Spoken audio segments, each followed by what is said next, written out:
here alone, Tuesday, while Bratlet giggles upstairs with his friends. Do you have sound? Xenos, you've tweeted me already, have you? Interesting. Yes, it's all very, very ad lib here. I've had one of those mornings where there was a lot going on. Devs Noe, how are you? Hello to you too. Yeah, so you got, everyone got sound? Everyone got sound and all? Sounds good, Lexi K. The day goes well, his river song. Very good. Yeah, it is a Harklight. How are you, Harklight? You been busy? Poor Harklight. Harklight's just like, huh, I'm learning an awful lot about WordPress. Much to his chagrin. He'd much rather be working on Joomla. And I don't blame him. Joomla's a lot of fun. I just, unfortunately, I'm stuck in my ways right now. Yes, I have sound. That's good. Everyone's happy on that. Happy Tuesday to all, Lady Shelley says, and it is a good Tuesday. This is the last Tuesday Beth has at school, by the way. I should throw in there. So I'm working on it right now. Harklight's busy away. Harklight, I'm not sure that Harklight or Cal ever sleep. That's basically the way it works. So I'm gonna call these I'm gonna call these Through the Tiny Stargate, which I kind of like. I don't know why, just because it's such a tiny little Stargate. I thought, why not? I'm definitely gonna have to. I want to add some motion. So what I'm gonna do is I was working on the bigger one, and then I was like, this is nuts. I'm building a giant one that I'm gonna have to put I don't even know where I'm going to put it, where it's going to work. I'm going to be trying to talk to you through it. So I thought what I'll do is I'm just going to shrink it down. I'm going to do a much smaller version, and which may take some redesigning, I'm sure. But basically, just to allow a little bit of motion and maybe a place to embed some lights in here, because that's going to be my one and only prop. Let me see if I can get this in a better position. Is that better? Nope, that's worse. Let's go this way a little bit. Is that better? No, let's see. It's not bad, not bad. Yeah. Stargate looks so sick, says Devs Noe. Yeah, this is it. I wanted to get... I just think it'd be kind of fun, because the reality is, as much as an actor ever tries to escape his past, Stargate's what brought everyone here. It's what brings everyone here. I'm happy to talk about it. I don't want to only talk about it, obviously, but I'm happy that that's what brings people in, and so I'm not gonna try to hide it. Plus, Stargates look cool, especially if they're lit up. So I got to figure out how to make a little tiny version of this that maybe does some movement, maybe does some lights. Ooh, I got a brilliant idea. You know what I got to look up? A friend of mine was talking about a train set that his kid has, and one of the trains has a little, what basically I guess it's like a vape in the chimney of this train, so it looks like there's steam coming out. What I should do is I should put a couple of them right here, so we get a little steam. Not that the Stargate, not that the Atlantis one needed steam, but I always like the steam from the other one, the dry ice from the SG1 one. So I think that could be kind of fun. Have a little bit of fog coming up here, little lights. That would be the way to go. Hey, David, why do you upload Black Windows? So creepy. What was that?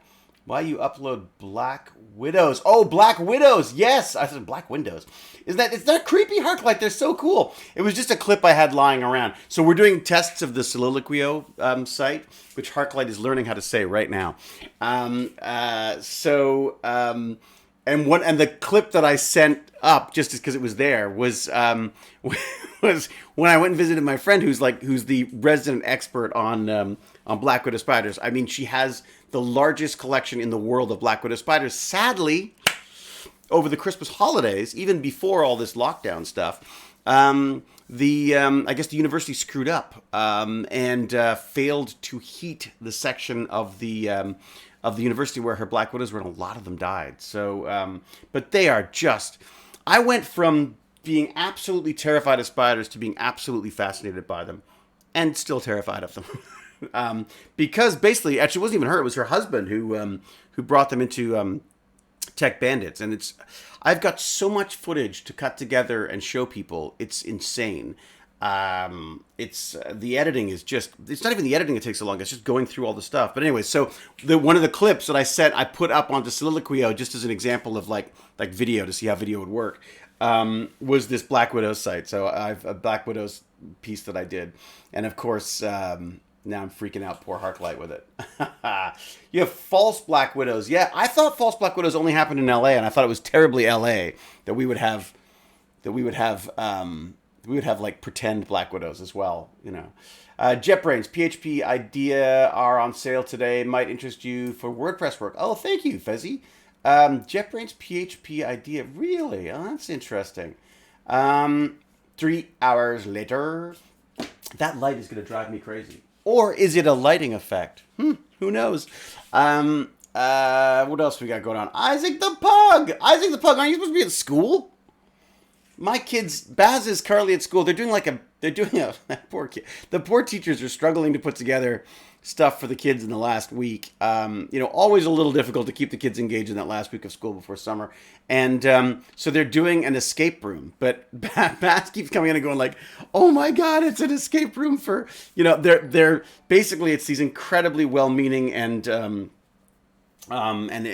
sort of eager teachers who highly motivated teachers, and a bunch of incredibly jaded kids who are all being very snide about it all. So it is morning in Canada. Yes, it is. Garlic, Xenos. Yes, I have planted 2 bulbs of garlic.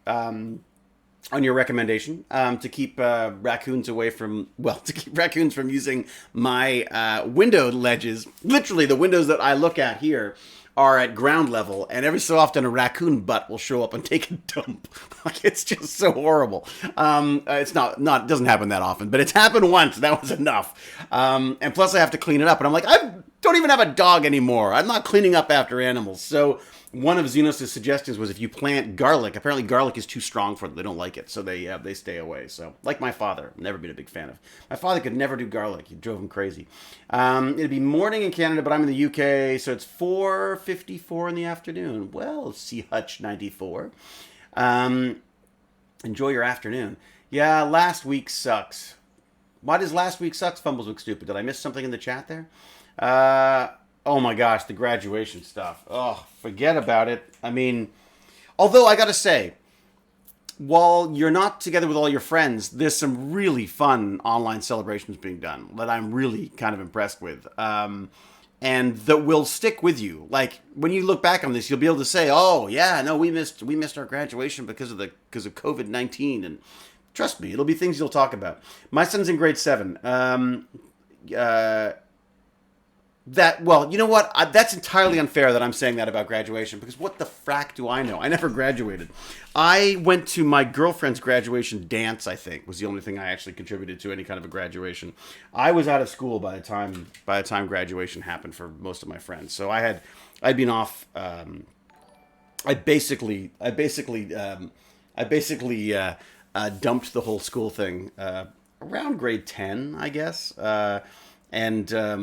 So I was on the peripheral of all of my friends at school. So, Elab has just found our channel, and I have been rewatching Stargate Atlantis, and I'm in love with it. Well, very good, Elab. I'm glad. But then you shall fit in beautifully here. I was just saying that we're Isaac the Pug. There's a big spider on my wall. Is it real, Isaac? Take a picture, Isaac. Take a picture, share it on the link so we can see what's going on. Nexus Project, the guy who kills me a lot in Overwatch, or lady who kills me a lot. I don't know who Nexus Project is, but we were playing with Nexus last night. Do you think this will be sorted within 2 years? That's when I finish university. Yeah, I think so. I think we'll have sorted something out by then. Sea Hutch, what was Jason like to work with on the... He was lovely. Jason is much funnier than you expect him to be, and much smarter than you'd like him to be, given the way he looks. He was honestly, he added a sense of comedy and sort of looseness to our set that was just lovely. I mean, we were polar opposites, still are, just to a large extent. I mean, he was he was as laid back hippie as you could get, and I was as uptight as you could get. So as I was uptight techno nerd, he was laid back analog hippie guy. And yeah, but for some reason we got along very, very well. Unfortunately, we don't speak anymore because we made a film together, and that all screwed up. But yes, love that guy. He was lovely. Pay me the Coke. What? Caro wants to be paid in Coke? That's the drink, right? I'm here to make a very serious statement. This is not some random message. This is an important warning. What is it? What is your important warning? Pay me the Coke. That was your message? Yes, Mr. Connection, that is a CNC behind me. And for those of you, I'm so sorry if I'm boring people with stuff that I've already done before, but very difficult to see. Why don't I turn up the lights so you can see a little bit more of what's going on here? But this is what it's capable of. Let's see if you can get a... Can you see it a little better now? Is that too much? Have I overdone it? I've overdone it, haven't I? Let me pull back on that a little bit. Just want to get a little bit... So, I don't know if you can see this or not, but so this is the CNC. I did a Tech Bandits. I cut into the CNC. I'm going the wrong way. Boy, for a guy who's supposed to be on camera, I really suck at this. So very, very hard to see the detail. I got to figure out a better camera so people can see what's going on with this stuff. But basically, I've CNC'd techbandits.com into the wood as my test one. I am so impressed with it. You see it better actually on the other side where there isn't the knot. I just really like the knot, I've got to say. So, God, it really is hard to make it out, isn't it? I guess I need better resolution. I need a better resolution camera, don't I? Anyways, yes, it's a SaintSmart CNC, and I'm going to actually start calling them for what they are. SaintSmart is basically a sponsor. They sent me that machine in the hopes that I would talk about it. I am going to talk about it because I freaking love it. It was a fiddly build, but thoroughly satisfying. It's a solid little machine, and you can actually do CNC. And because I'm a nerd, and this is hopefully some of your Tech Bandits money going to good use. So where I can, I ask for people to send stuff for the Tech Bandits, so I don't have to pay for it. So thus, Patreon people don't have to pay for it either. But where I feel like it's too cheeky, I don't. So I got the CNC thing. It's not an expensive CNC. What I love about it is I love the idea of using technology that isn't ridiculously expensive for people and unable for most kids to get into. But this is fairly cheap. The idea is I'm going to be setting it up either down here or possibly in the garage if we get a little bit less social distancing happening, and then I can have the kids come in and they can work on stuff. Or they can send me files and I can cut them out for them and maybe leave it on the porch. They can pick them up, that kind of stuff. So the idea is to have kind of like a virtual makerspace. So I'm trying to collect everything I can for that. Prusa, another, I would call them sponsor at this point, because they have sent me, I bought my original one. Silly me, I bought my original one myself. I've loved it. It's bulletproof. I recommend it to everyone for 3D printers. They've just sent me their latest one with the multi-filament edition as well. So that will be a build that's happening. I have just bought... So my treat to myself, and possibly to the bandits, was the laser component for the CNC. So this now has a laser etching, I guess. I guess you could cut some stuff. Maybe you get through cardboard. We'll see what I can burn with it.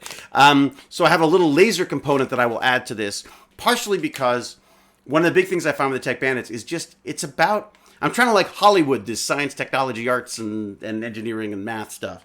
And I think lasers are just something that kids get excited about, as are Black Widow spiders. So yes, you could talk about spiders, or you could talk about deadly spiders. You could talk about, CNC, or you could talk about lasering CNC. So that's my idea behind all of this. I'll have that set up very soon. Hopefully can show that off. Yeah, exactly, Lady Shelley. You see? Lasers. Instantly got kids' attention. The other thing that I'm really excited about, which, oh my God, you got me going now. The other thing that, and the other person I better mention as well, apart from obviously all of the other patrons who've been amazing and are donating on a monthly basis, thank you so much. I can't thank you enough, frankly. I put in this sponsorship level donation in this sort of the feeble hope that might appeal to some companies, and lo and behold, DStat came in and has become our first sort of official Patreon sponsorship level patron. So thank you to DStat as well. So I think that's, I have to do do my shout outs, my thank yous, not because I feel I have to, but because frankly, I'm incredibly grateful for it. Especially now. I was very happy to fund this myself and to have for, I guess, 3-4 years now. And then this year I thought, okay, I want to expand it. I want to get a little bit more attention for it. I want to sort of basically branch out. I was in the process of trying to engage with a school for the developmentally and physically disability kids with physical and developmental disabilities here, McCordick. Amazing place, amazing teachers, amazing place. And so I was trying to sort of expand a bit, and I was hoping that with donations I could do that without having to ask the kids for money. Because the so funny thing was, one year I tried to sort of get enough money to cover like robots and stuff to get going, and the reality is some of the kids paid, some of them didn't. I'm not going to turn them down, so I thought, let's go to this donation model, and it's worked out really well, especially now because of COVID. Because honestly, I can't afford. I'm not working at all, right? There's nothing going on. There's no film and television is shut down. So it's very difficult to justify, supporting other kids' education when I'm having a hard enough time paying for my own kids. So this has just been a godsend, frankly. So it's great.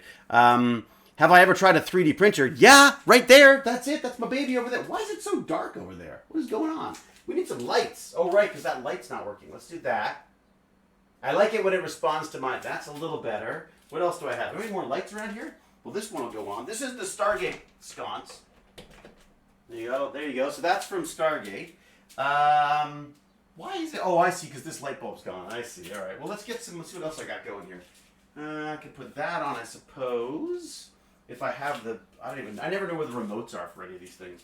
There are some more lights back there, but as long as the front's lit, you're fine. But anyways, the point being is over here. That was the reason why I went back here, wasn't it?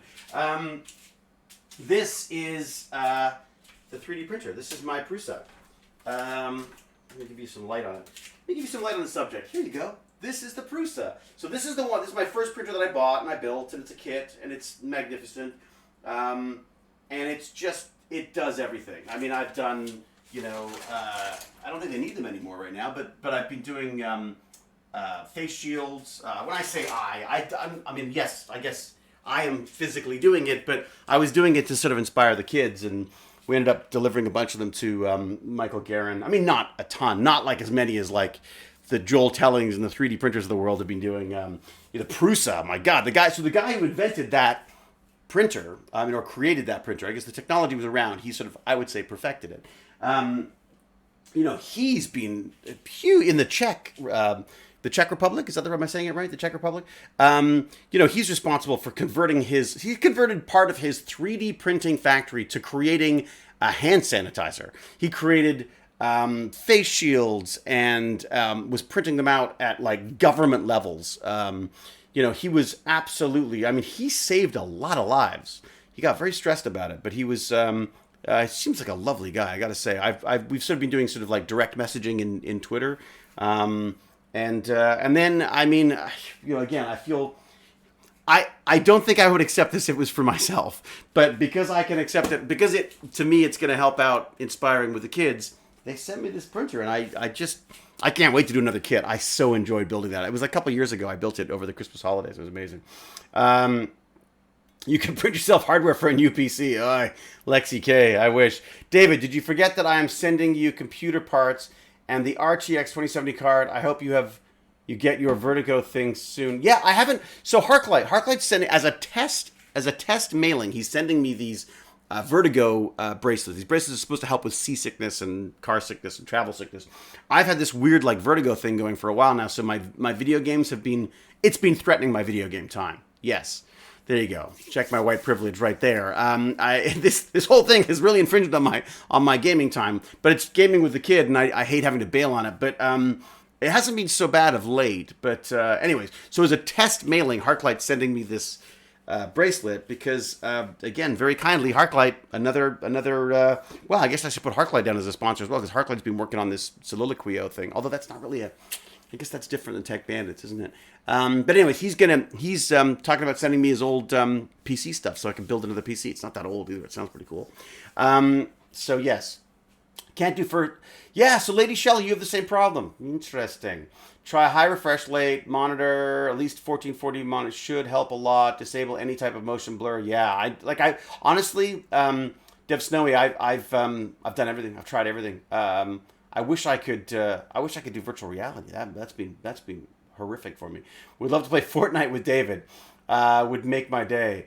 Well, we do Fortnite every so often. Puddle jumper sickness. Oh no, those are inertial dampers. Remember? Trade your nausea for my migraine headaches. I get migraines too. His River Song. I'm a freaking mess. Like I really am. I'm popping Tylenols on a daily basis. It's ridiculous. I cannot do depth of field, motion blur, etc. Oh really? So Maverick. It's very difficult to hear that a Maverick werewolf has problems with motion sickness. It just seems wrong somehow. Really? All right, Dev Snowy, can you let us know what monitor that is? Because I'm in. If look, if it's an excuse to buy a new monitor, that's even better. I guess VR is out, Mr. Connector, I never get that right, Connerton, Mr. Connerton. Yeah, VR is out. I tried it, couldn't do it. Apparently, some of the new games and the new tech is better, but they said that the first time around, so I don't know. It's a full-time job, says High Legend. I like this. I like being called legend. I'm a legend, certainly in my own mind. Ouch. You and me both when it's, yeah. I get vertigo when my sinuses are inflamed. Oh, that's interesting. So maybe that would make sense though, because it started during the spring. I, of course, assumed that I was dying of COVID, but, it started during the spring, so it's allergy related, I'm sure. Oh my gosh. You know what? This isn't through the tiny Stargate. This is through my tiny hypochondria. All right. As a medic, I suggest you get that checked out from a neurologist. Oh, really? Fezzy, you're saying for what? My headaches? Or Harklight? Who's what? Oh, well, great. Harklight's sending out a link to the Vertigo bracelets. What if they don't work? I'll be really embarrassed.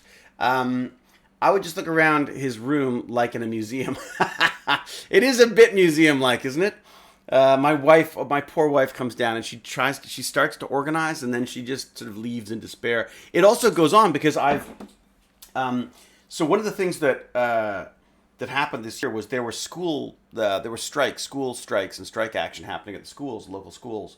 And I do Tech Bandit, excuse me, I'm too close to the microphone. I can't get away with burping. So there's like this whole sort of like strike action happening in Ontario. I think it was Ontario. Was it the whole of Canada? It was certainly Ontario. Certainly in Toronto.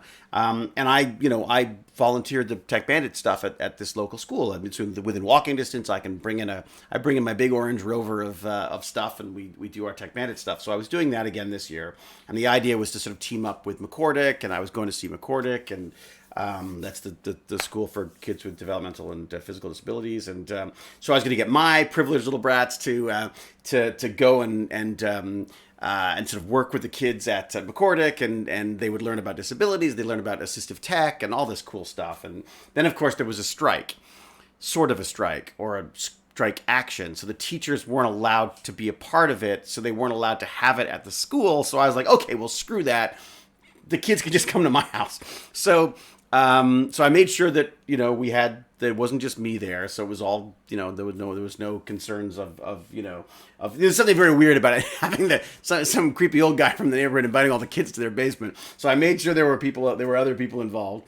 My friend Mike came around, and we had, and of course Jane was around as well. So, so I expanded out of my fan cave into the rest of the basement, and I've never moved back. So we had all the kids in here. We were doing like tech autopsies, as I call them. We just take technology apart. We play with a microscope, get microscope slides, and I was showing them the yeast beasts, like how the yeast works, and looking at it on the microscope and stuff. Just really fun. We would just order a field of pizza and have like a few hours of just science, technology, engineering, arts, and math stuff. But more importantly, is a club. So it's just like kids talking and coming up with ideas and goofing around and all sorts of stuff. I mean, at one point they just stole my lightsabers and started making little movies. I mean, like it was great. And then, of course, COVID happened, and of course, I can't have the kids over anymore, so I moved to a virtual. I went and splurged on Zoom Professional so I could have all the kids for more than an hour at a time, and I started doing these around 2-hour streams a couple times a week, and that's just been amazing. But as a result, I feel like I want to open this up. I've got all this cool tech, which I can only do so much with, and there's a lot of kids out there who want to do this stuff. And then, of course, now, with my recent shamefully recent realization that I should be doing more for equality in the world. Some really interesting discussions on YouTube. Some soul searching on YouTube last night, whereas I answered some of the responses that I got from my latest video. I started going like, okay, so I need to expand beyond just people with disabilities. I need the kids to be interacting and thinking about things from a race perspective as well. So we started doing that recently. But the idea is that I want to basically open the space. I'd like this to be a makerspace. I'd like people to be able to. We'll have to figure out some way of maybe having only a couple of people in at a time or something during the summer once we get the less social distancing. But the idea that I could set things up in the garage even where, if I give people a little, maybe a key card or something, and we could figure out, we could even build a little Arduino key card thing or something where people could come in and then they could use the equipment as they needed to and that kind of stuff. So that's basically the dream right now. And then the hope is that by doing stuff online, you can actually expand it beyond just the people who can be physically a part of this thing. I want to expand it so that at least the ideas and the maybe the excitement of it can be sort of used and accessed by other people. So that's basically it. The McKay School of Technical Magic. That's it. Exactly. I'm telling you, we got to do Stargate Academy, and then I'll just like half of my paycheck could just go to creating the makerspace, and then we'd have like an epic makerspace because I charge a lot of money. Anyways, dear, please make the tea. Please say you make tea. So tea bag, then water, then milk. What are you talking about? We do it. Use a teapot, see Hutch. What tea bags and cups? That's nuts. Okay, so perfect cup of tea for me in the morning is I come down, you boil the kettle. I rinse the teapot with a little bit of hot water, rinse it around, get the teapot nice and hot. I then put the tea bags in. I then pour the tea over, the hot water over a little bit to start, and then I fill it up, and then I leave it because it's got to steep for a while, and then yes, you put the milk in first, and then a little bit of. Is that right? That's what I do. Is that right? That's how I do it. What? No. Whoa. No. Milk in first, and then you pour the tea over the milk. That's how I do it. See, Hutch, do you do it different than that? Oh, that is the English way. Okay, good. Electric kettle or stove top? Ha! I always loved the stovetop, but I also loved not having to call the fire department so often because I'd forgotten it. So no, we have an electric one. We have this cool electric one that reminds me of Blade Runner. Remember that scene where Pris comes in and puts her hand in the eggs, the boiling eggs? It looks like the boiling eggs thing. So I've always quite liked that. Sketchy thing to have left in place. Useful in some cases, but also dangerous to leave. Exactly. No milk. Pack Mom, don't even. What? How can you have tea without milk? That's not even tea. Now, herbal teas or are another thing. I don't have any milk in that stuff. I'm learning I'm disgustingly American. Yes, Maverick Werewolf. Obviously, I should try tea the English way sometime. Well, listen, so what would you normally do? So, Maverick, how would you make your tea? Ain't nobody got time for stovetop, Mr. Connerton says. Sybil 4 says, that's how my Liverpool stepmom made tea. Milk first. Yeah, that's the only way to go. Loose leaf or bags. We do bags. We actually do, get this. So up until very recently, we're about to run out. Usually we go to England every summer, and when we go to England, I begrudgingly fill half of my my suitcase with these giant family size bags or boxes of a Sainsbury's red tea, and that is our that's my tea of choice. Absolutely, our friends there do a combo of a couple of different ones that I don't remember, which is also very good. But yeah, Sainsbury's red box, red label, whatever it is, that's what we go for. English tea is the only way to go. Dear Americans, there's no point in trying English tea unless you have the proper English tea. The stuff you can buy in the store is not really tea. I know, James. That's what I'm saying. So I'm carrying like giant, packages of this Sainsbury's tea. So you must have brought tea with you to Atlanta, James. I've just poured some of that in my mouth, most of it on my toe. And by the way, I look such a mess because my freaking wife made me do yoga again today. And this time she like casually goes, "Oh, by the way, it's an intermediate flow." I didn't even know what that meant. All it meant was I didn't have a clue what the guy was talking about, and everything hurts. So there you go. That was my exercise for the day. So no burn and learn today. This is my burn and learn. I yogaed and complained. So it's like burn and learn, and then I alternate with a yoga and complain. Order loose leaf tea from Tea Runners. No kidding. Yes, of course. Jewel State and her husband has this amazing. I've had some of that tea. Aaron was pitching me on that stuff. Grumpy yoga. No kidding. I mean, everything I do is grumpy, but yeah, grumpy yoga. I like that.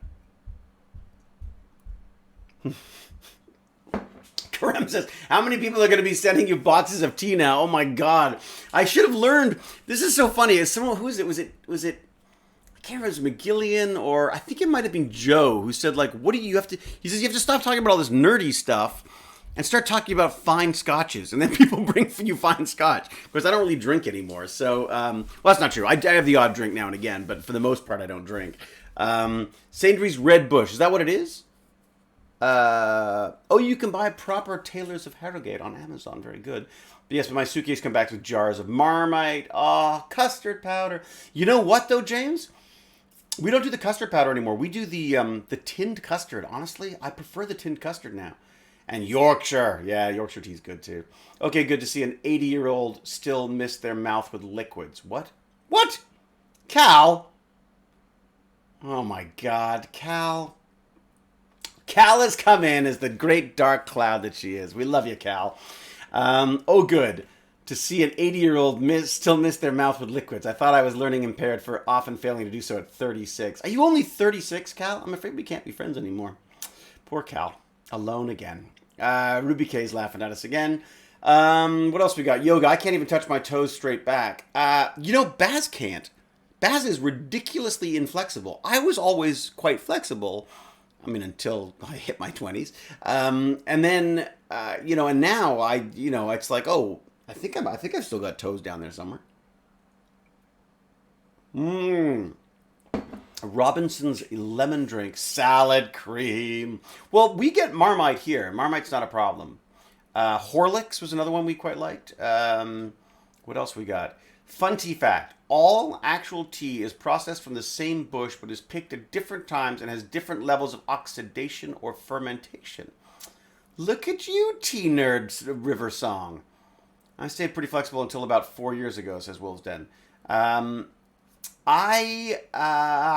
found the tea. There you go. That's it. Harklights following up on my tea thread. That's so true, though. The only problem for me, the idea of like a subscription to tea is that I'm an unchanging bastard. I only want the tea that I want. I have my one type of tea. I love it. Every so often, I did chai tea for a while.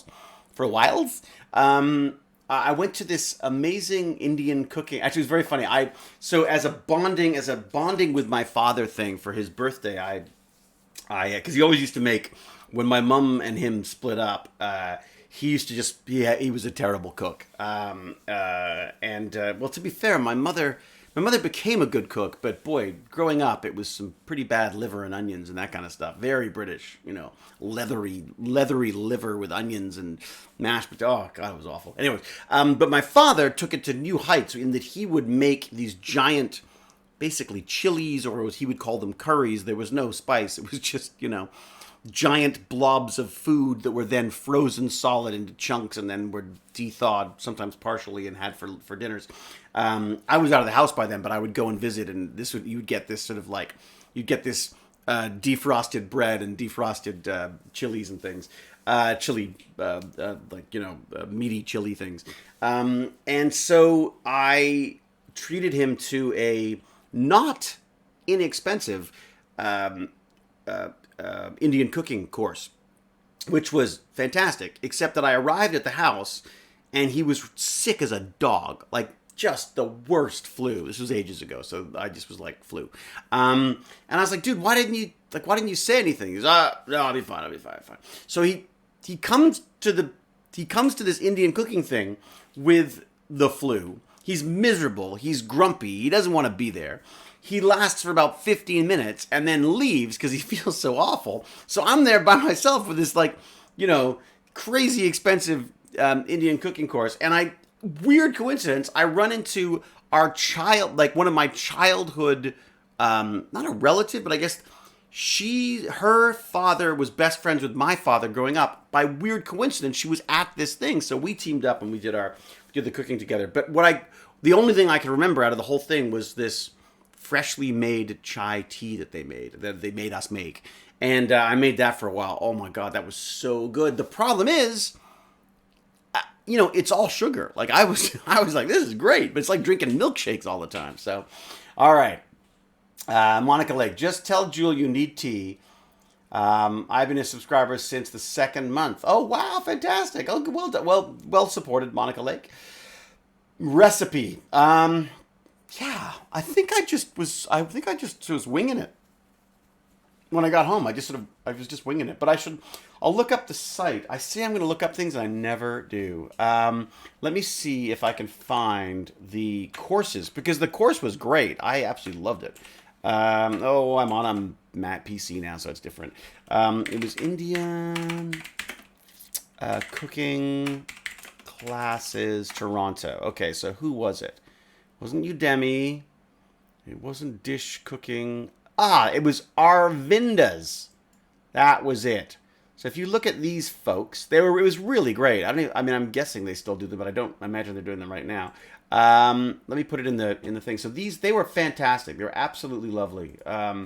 You know, the classes, they were lovely. The class was fantastic. It was in kind of a very sort of classy, like cooking school. So there was like plenty of space, and yeah, I absolutely loved it. Forget coffee and chat. It's tea and chat. That's right. Although I'm drinking coffee. To be fair, I've moved to coffee, and I will take a break and go off and get more. I'm just warning you. The whole planet's going to go up. Not that your speech wasn't working. Trinity, what's that? Devs, what's going on? What? What? Oh, yeah, the whole planet. All right, I see. What else? Gee, thanks. Did you look at Carter's add-on pack? I told you about it yesterday. I don't know if you would have had time yet. What is this? Carter's add-on pack? What is that? Loving the Stargate in the foreground. Oh, thank you very much, Emperor Barry. Emperor Barry. I can't. It's this. It color codes the names, and sometimes if you get an orange or a yellow, forget it. This blind old man can't see it. So Emperor, I'll just call you Emperor. Loving the Stargate in the foreground. You're very good. Watching you in bed. It's nearly 2:30 a.m. there. Oh my gosh, Megara, get some sleep. I'm the last person you want to talk to before trying to get to sleep. I'm like, I talk way too fast. There's way too much going on. I'll get your brain going. This is not a wind down stream. But you're welcome. But, you know, and welcome. Wolfden, it's like being a Critical Role chat and all the tea talk. Oh, really? They talk? And bread. Oh, my God. Well, I think I'm going to try to do sourdough next. I think that's my next project is a sourdough thing. It's for the game called Gary's Mod. Yes. And there's the Stargate. That's right. There's the Stargate mod for Gary's. Sorry, there's a Stargate pack, whatever it is, for Gary's mod. You know what? Motion sickness. I tried it again. It was like all that walking around. I just doing a 4K monitor as well. What? Harklight? Jeez. Harklight, you're doing more than enough with this soliloquio thing. Just learn how to say soliloquio, and then then you'll have done more than enough. Poor Harklight cannot say soliloquio. To be fair, it took me a long time. And it's the most awkwardly named site. But we've got a lot of people subscribed to it now. I mean, I think it's over 300 people have responded to my call for monologues. I still want to get the word out. So if people have actors who they like, they respect, who they'd like to see do a monologue, please, invite them to be a part of it. I'm hoping, I mentioned it to McGillian in the hopes that McGillian would do one. So definitely hound McGillian about it.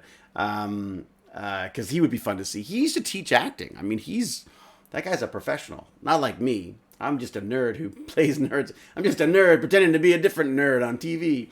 I installed a Stargate mod for Empire of War yesterday. Real fun blowing up Wraith Hives. Woo, nice. What's Xenos? Xenos is putting up checking new website. Oh, thank you, Xenos. Right, of course. I was like, what is that code? Interesting. Well, you think I'd know that by now, that the Zelenka bot was working. Can we name it? Can we rename it? It says Nightbot, but it's really Zelenka bot, isn't it? Okay, Lexi K is already sold on Gary's mod. Nexus Project, have you asked any of the other STA cast like Joe Flanagan, Jason Momoa, Rachel Luttrell? Well, like I say, Jason and I don't speak anymore. So, but I could talk to, I could try Rachel or Joe. Joe was doing Instagram Live the other day. I'm just a nerd, being a nerd, acting a nerd. Megara. Thank you, Megara. That's my monologue. Pyro, how are ya? I'm very good. Hello to you. Should we be hounding Joe too? That'd be great to see. Yeah. Joe's not, I mean, I feel like Joe's not a monologue guy. I could be wrong, but I don't feel like that's his, I feel like he's more, I don't know. I think he never liked the big speeches, if that makes sense. Like, I think he preferred the little, he liked the sort of snappy stuff. I'm not sure he's a big fan of the big speeches. Not everybody is. I am, obviously, because I never shut up.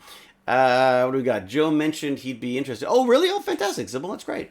Harklight, you think it's the... Wait a second. You think the autism is the reason why you can't say soliloquio? I'll tell you why you can't say soliloquio. Because it's really freaking difficult to say, and I literally had to practice it in the mirror to get it right. So... and also it's a made-up word, somewhat. Well, soliloquio is, I believe, is the Spanish term for soliloquy. Oh, now I'm going to really screw it up. But then I make it even more difficult to say by splitting it up by adding the .io. But I just really like that .io domain name. I think it's kind of cool. All right, so you guys are now sharing Stargate mods for Gary's mod. Very good. I asked David Blue about playing the Stargate D&D mod. He seemed down. You should ask him to join if we ever do it. I know. What the hell is going... MGM was going to talk to me about that. Again, nothing happened. So I guess there's a lockdown and all that kind of stuff. But I don't know. Yes, I have, like, the beta thing. I wonder if I could just do it. Would I get in trouble? I wonder if I get in trouble doing it. I don't think I'm allowed to share it, though. There's like a whole NDA thing. So, did I sign the NDA? I can't remember if I signed it or not. Anyways, anything over 3 syllables, forget about it, says K. Michael. Yeah, well, usually for me, in the real world, yeah, definitely I have the same issue. But when it comes to actually doing stuff on film, when I have a chance to, like, rehearse first, not a problem. Check your NDA for it, David. We'll do, Will's Den. I don't want to go to jail just yet. I watched Jack and Splatix play Gary's mod. I laughed till I cried, said Xenos. Man, those two are funny, I gotta say. Lexi K, sure, I'll get it, send it to you. Nexus Project, thanks. River Song, yet? What's yet? What other things, exciting things do I have to tell you about? I'm trying to think what else I've got going now. As I say, I got to figure out the soliloquio thing. The soliloquio thing is, I was driving Harklight crazy yesterday. He was being very patient with me. As I said, like, no, it's got to be like this. It's got to be like this. I'm really eager to see what we can do with the kind of events approach to that. Like, is there a way to get, is there a way to sort of do events that could speak to, like, what's happening in the world right now, to various different sort of, like, you could have seasonal things, like you could have Christmas monologues, you could have different monologues for different times of the year, and then I even wondered about even doing like sponsorships to get to to cover the cost of the site. Although, as I say, Harklight's been amazing at keeping the costs down, like finding the cheapest solutions for this stuff. So you get paid to do it? What do I get paid to do? Oh, yeah, I get paid to get the big words right. It's true. That's true. Missed the notification, so just joining. Yes, sorry, Polynomial. I've been a bit lax in my reaching out to people on this one. Sometimes it's like when you do all the announcement, when I'm doing like Twitter and Instagram and Facebook, I know I should let everybody know, but sometimes it just feels a bit grandstandy, and sometimes I just want to, log in and start chatting. Events is easy, done, says Harklight. There you go. Yes, Emperor Barry, it is a 3D printer in the background. There is a CNC machine behind me, and this is the new Prusa right here, for those of you who are late to the party. Emperor Bear, we've already had this discussion, but it's okay. I'm having it again for you. Country 3D, how are you, Walter, sir? Oh, am I allowed to say that? I mean, Country 3D, how are you? We're just talking 3D prints. I'm supposed to do a 1440 Makers stream with Same Old Shane. We were going to do it last week. And then we pushed it just because of everything that was going on in the world, and it just seemed like a bad time to be doing that kind of stuff. Of course, I then went on and did Stargate podcasts and everything, which I don't know if that was the right thing to do, but I did. And I had fun. My gosh, that Hathor host thing. Boy, Sue-Ann is just lovely. I've only met her a couple times at conventions, so it's just kind of nice to sort of have a chat with her. Not that I was chatting; it was more me talking than chatting. There's a section for fan art on the Discord. Yay! Says Cal. Cal, once again, a girl with a squid hat. I like it. I like that squid hat. Megara, keeping up with all of the social media and technology can be difficult. We're just glad you're chatting with us. Oh, thanks, Megara. It really is. It's funny. I mean, oh, is it raining still? How was the storm, Country 3D? Did you get nailed with the storm? Oh, really? You can't. Are you? What about social distancing, Country 3D? Are you? We're still like Toronto's still. So they're opening up around Toronto, but they're not opening up Toronto or Hamilton or some other areas because we're still. Our numbers are still up, which sucks, and I think they might go up more because there's been demonstrations and stuff here with only sort of partial. I mean, not much social distancing and only partial masks. So I don't know. Dyke Greifen, how are you? And how is Germany today? Who's on Hathor Host today? It's a good point. 11 inches of rain, Country? Oh my God. Have you moved the house up onto blocks yet?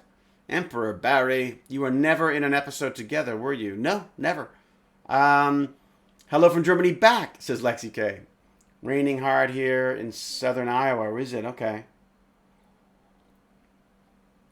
We haven't done the social distancing here last year, but it didn't work. Works now. What's that? Oh, I missed that. I jumped a couple. What's that? Didn't do the distancing here.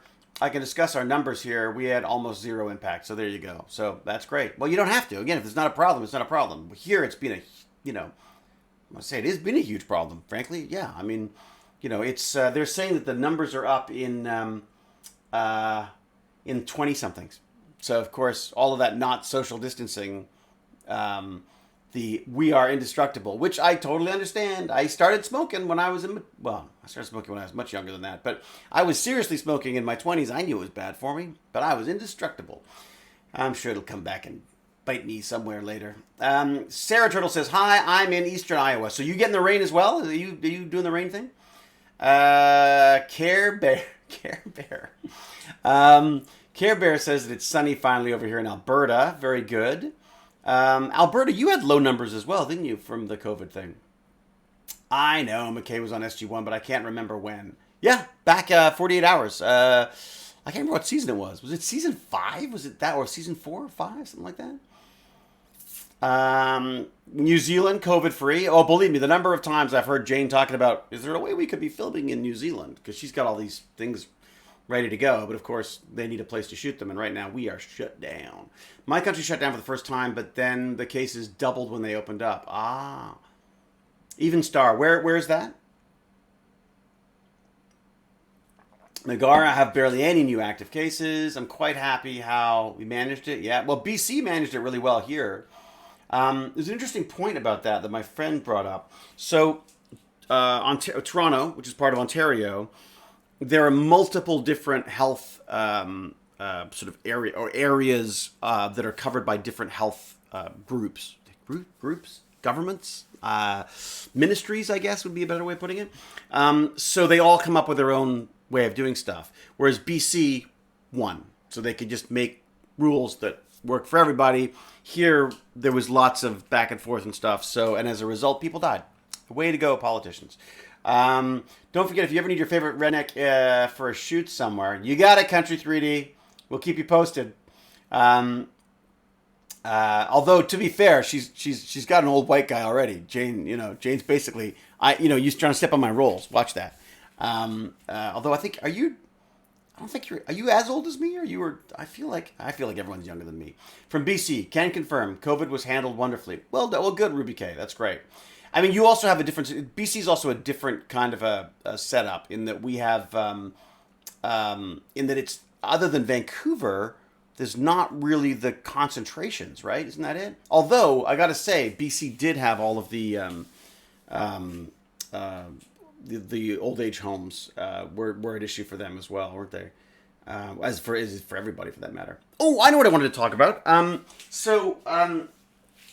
The other day, I was on LinkedIn, and my friend and fellow nerd inventor Tony Ellis, who is a toy maker and an inventor. He's retired now, but he does a lot of other stuff. He has been helping out the Tech Bandits because the Tech Bandits and I were talking about what we could do with COVID. And one of the questions I put to them a couple of months ago was, how can we use technology to help keep our family and friends safe during a pandemic? And so they came up with this idea of doing a social distance sensor, which would basically yell at you if you were, too close. And then as we talked it through, again, we're online, so all we could do was talk about it. And we drew some little pictures and stuff. They came up with this idea that they needed a way of keeping people 2 meters apart with sensors. We needed to be able to whitelist people so you could walk with your mom without it yelling at you the whole time. Some way of distinguishing between people and trees and cars and stuff, so you're not yelling at cars and trees, only at people. So all of these things came up. We started breaking it down into different things we could do to how we would go about building this thing, how we would go about marketing it, how we go about selling it. And this is the kids coming up with this stuff. So we decided on a name, and the name is called the No Sensor, NOH, No Outbreaks Here Sensor. They've already started creating logos for it. Their idea for marketing was to do kind of I think it was was it Tom's Footwear or whatever, who did buy one and we donate one to someone else. So they really liked that idea. So they thought they'd like to do that where we could charge for a kit that kids could then build. And then with the money that we would get from that, we would cover the cost of the kit. We'd also be able to donate it to other kids who wouldn't be able to afford it. So again, I'm very proud of my kids for sorting this out. There's one in particular who's really been spearheading this. And then, so I got us in touch with Tony because he does a lot of these builds and prototyping and stuff. He is prototyping one for us now.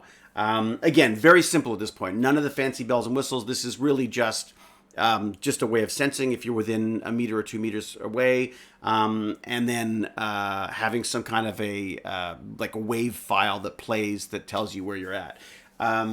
But I'm just incredibly proud of the kids for this. And again, with the Tech Bandits donations, I can help make this happen. The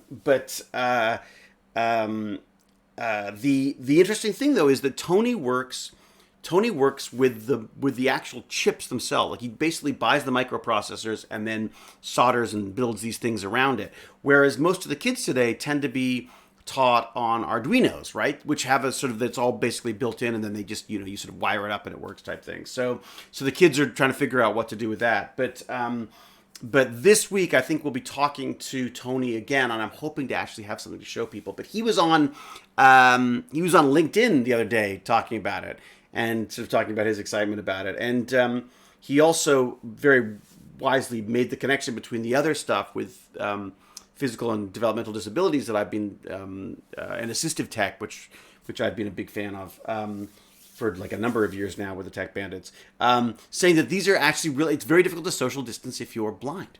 If you can't see how close you are to people or how close people are, this may be a kind of a neat way of sort of helping people who can't see or who are visually impaired with this stuff as well. So anyway, anyone else just get a dropout? What is that? Are giving out a wearable to their visitors that detects if you are within 2 meters of the visitor. Oh, wow. Great. Very cool. So there you go.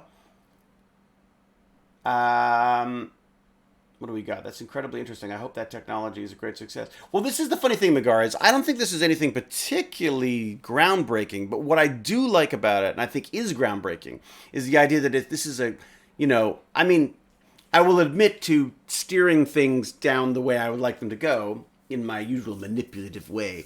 The kids are way ahead of me on most of it. But, I definitely have tried to focus them on this stuff with sort of varying degrees of success. But what I like about it is, they're talking about creating a kit. So the kit is something that we could actually develop. DStat, who, our sponsor, who his father has a whole electronics eBay store. So there's access there where we may be able to get some deals on that kind of stuff. I also, because of my contacts with Let's Talk Science, there may be a way to create a way of distributing this across Canada. And I just think to me, it's a perfect example of what Tech Bandits is about. It's about, so there's a whole science behind the disease and understanding the disease. and about coming up with ways of fixing it, basically, of curing it, obviously, but also of like how to deal with it and how to make it. How we can survive it. The technology, obviously, the technology of this sensor is obvious. Engineering, they got to build it. They got to figure out how to build it. They've got all these concerns that I hadn't thought about. Things like sustainability and accessibility. They were like the batteries have to be rechargeable. It has to be accessible to people who can't hear. And I think they're worried about people who can't hear because of me. I think that's it. Because they found out I was losing my hearing. They they make a big point of saying like and for people who can't hear. But anyways, I think that's lovely. Where was I? Engineering, arts. Again, they're creating logos for this thing. Math, I have no idea how that comes into play, but I'm sure the programming that's a part of it. And I just, it's a perfect example to me of a project that ties everything together and that is responding to the kids' environment. And I think such a big part of this stuff is not, creating problems for them to solve, but allowing them to find the problems and allowing them to find the solution, because I just can't imagine anything more rewarding than that. You know what I mean? Like, how cool would it be to be a kid, 10 to 12-year-old kid who's developing kits for other 10 to 12-year-old kids, Like, I think that's cool. Yeah, it really is, Monica Lake. I'm amazing. Tech Bandits chapters across the world in the future. That would be great. That would be amazing. Look, I'd like a Tech Bandits channel where we can just be doing this stuff all the time. And then Patreon throws Xenos throws the Patreon in. Thank you, Xenos.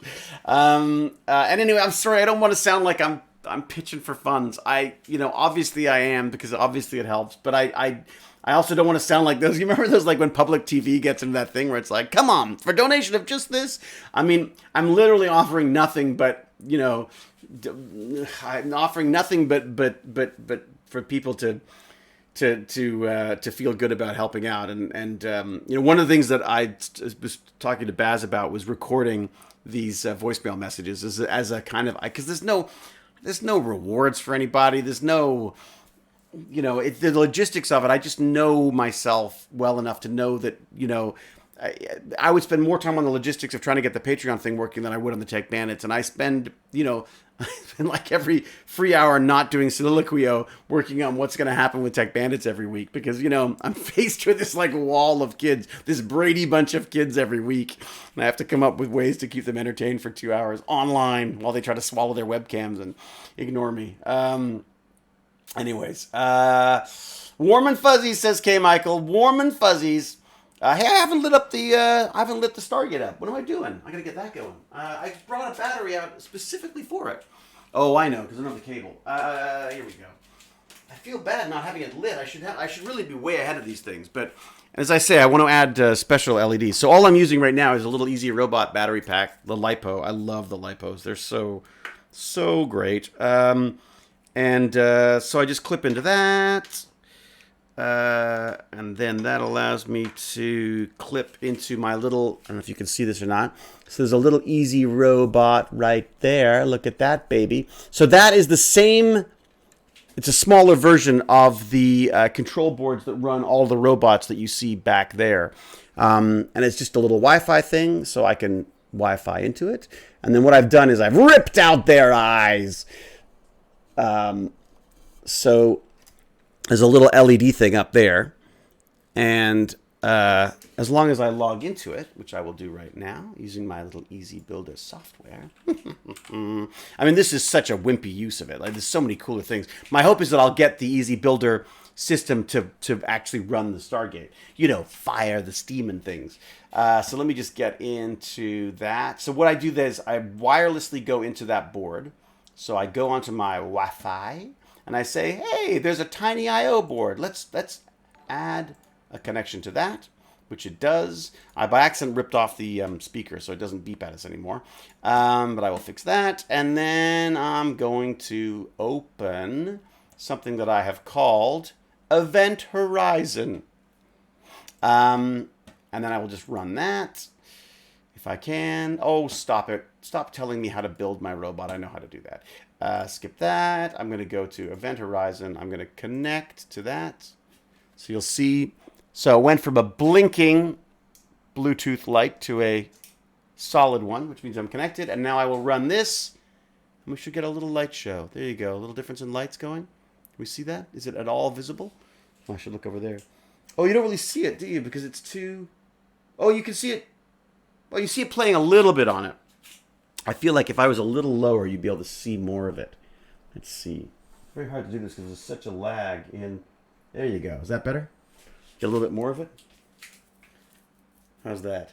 It's still... I've got to get the placement of this thing better. It's still a little off. But there you go. You get a sense of the... a little more sense of the Stargate now. Little lights going. I want to see a tiny spinning Stargate. Yes.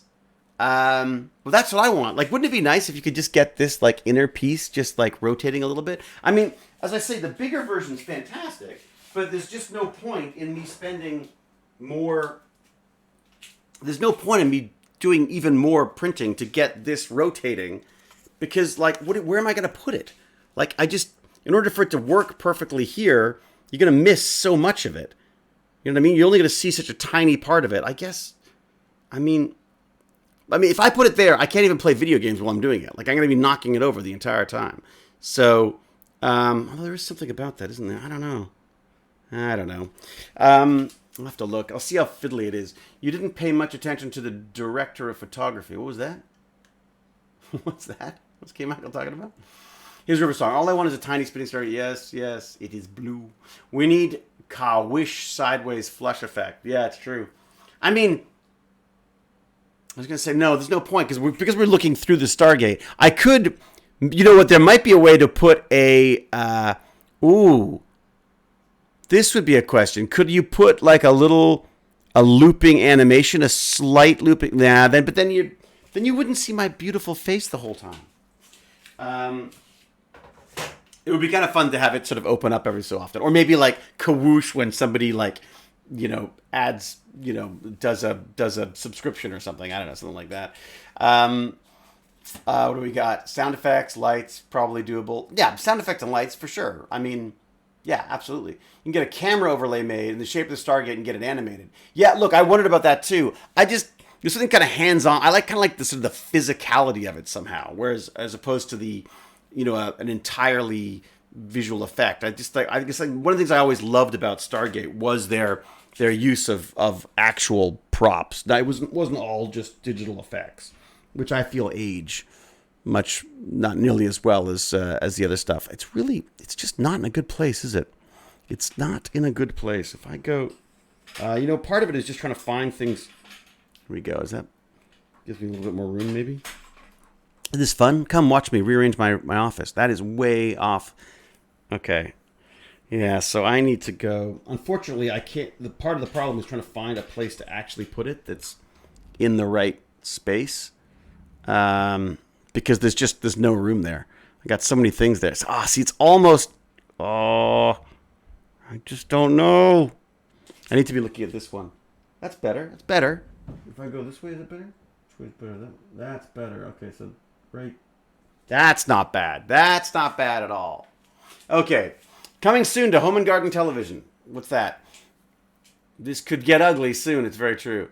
Jason Momoa was a great prop. Yeah, you tell him that. Atlantis Gate. Everything nice. Big one's cool, but it's a lot of work. I have mine mostly done, but my fingers can't do the fine soldering needed. Oh, no. Really? Has it got lots of little soldering to do? Because I got big thumpy fingers. I got big thummy fingers too. Just use the larger gate during your Tuesday chat. That way you're not ducking around it while gaming. Yeah, good point, Xenos. Xenos is making me do all the work anyways, though. It's so weird to see. Like, I feel like it looks so offside to me. But when you look at it through the stream, it's not a bad positioning. All right, what happened between you and Jason? Did you fall out or just stop talking? No, it was like a full-on fallout. Like, I think the last time I left him, he wanted me dead. I think that was the thing.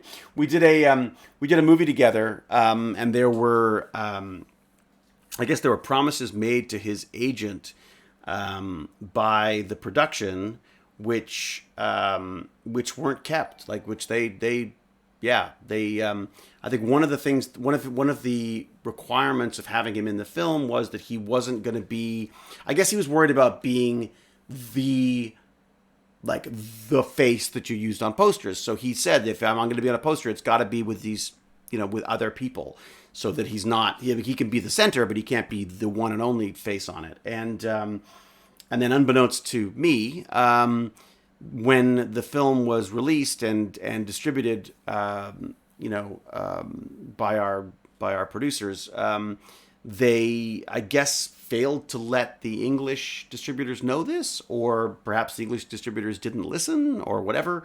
And they went, "Wow, we've got Jason Momoa in our movie. Let's just put him on the front cover of our film." And as soon as it happened, I was like, I actually called Jason. I left a message for Jason. No, I didn't call him. I texted him. Because I could never get him on the damn phone. The guy's always doing stuff. So I texted him and said, like, this is freaking nuts. Because the other thing was, and of course, I was even, like, selfishly, I was more worried about, I wanted them to redo the cover because A, they'd screwed up Jason's stuff, but also because my name was spelt wrong. I was like, this is my movie. I mean, supposedly my movie. It wasn't really. As soon as I'd sold it to the guys, everything changed. But miserable experience. But so basically, in his eyes, I got him in my movie, and then I went, yeah. I won't show you off too much, and then I put him on the front cover of the movies. Basically, in his eyes, that's what happened. So I didn't know this. I thought it all got sorted. I talked to the production. Production said, "Oh yeah, no, we got it all sorted out. Don't worry about it. Don't worry your pretty little head, David, about it. It's all good."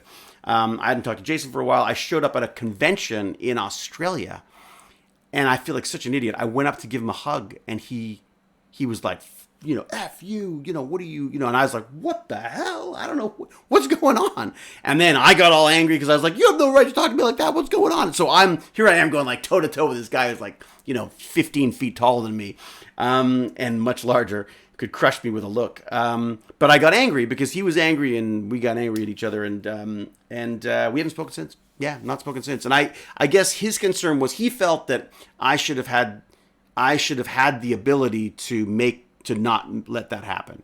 And as I said to him, or tried to say to him, I was like, look, I'm not you. Like, I'm not a freaking movie star. I don't have that kind of power. As I said, if I could have changed it, I would have changed it because I had my name was spelt wrong on it, on those covers. I wanted those covers pulled, not just because of Jason's mug on the front, but because my name was spelt wrong. But understandably, he didn't believe me. So I think when you get to a level of fame, you just assume everyone's out to get you, and unfortunately that comes to play, I think, even with old friends. So yeah, and I was, and to be fair, I was angry too. I mean, I really felt like I was absolutely shocked that he'd think I'd screw him over like that, and then I got angry that he would think that. So.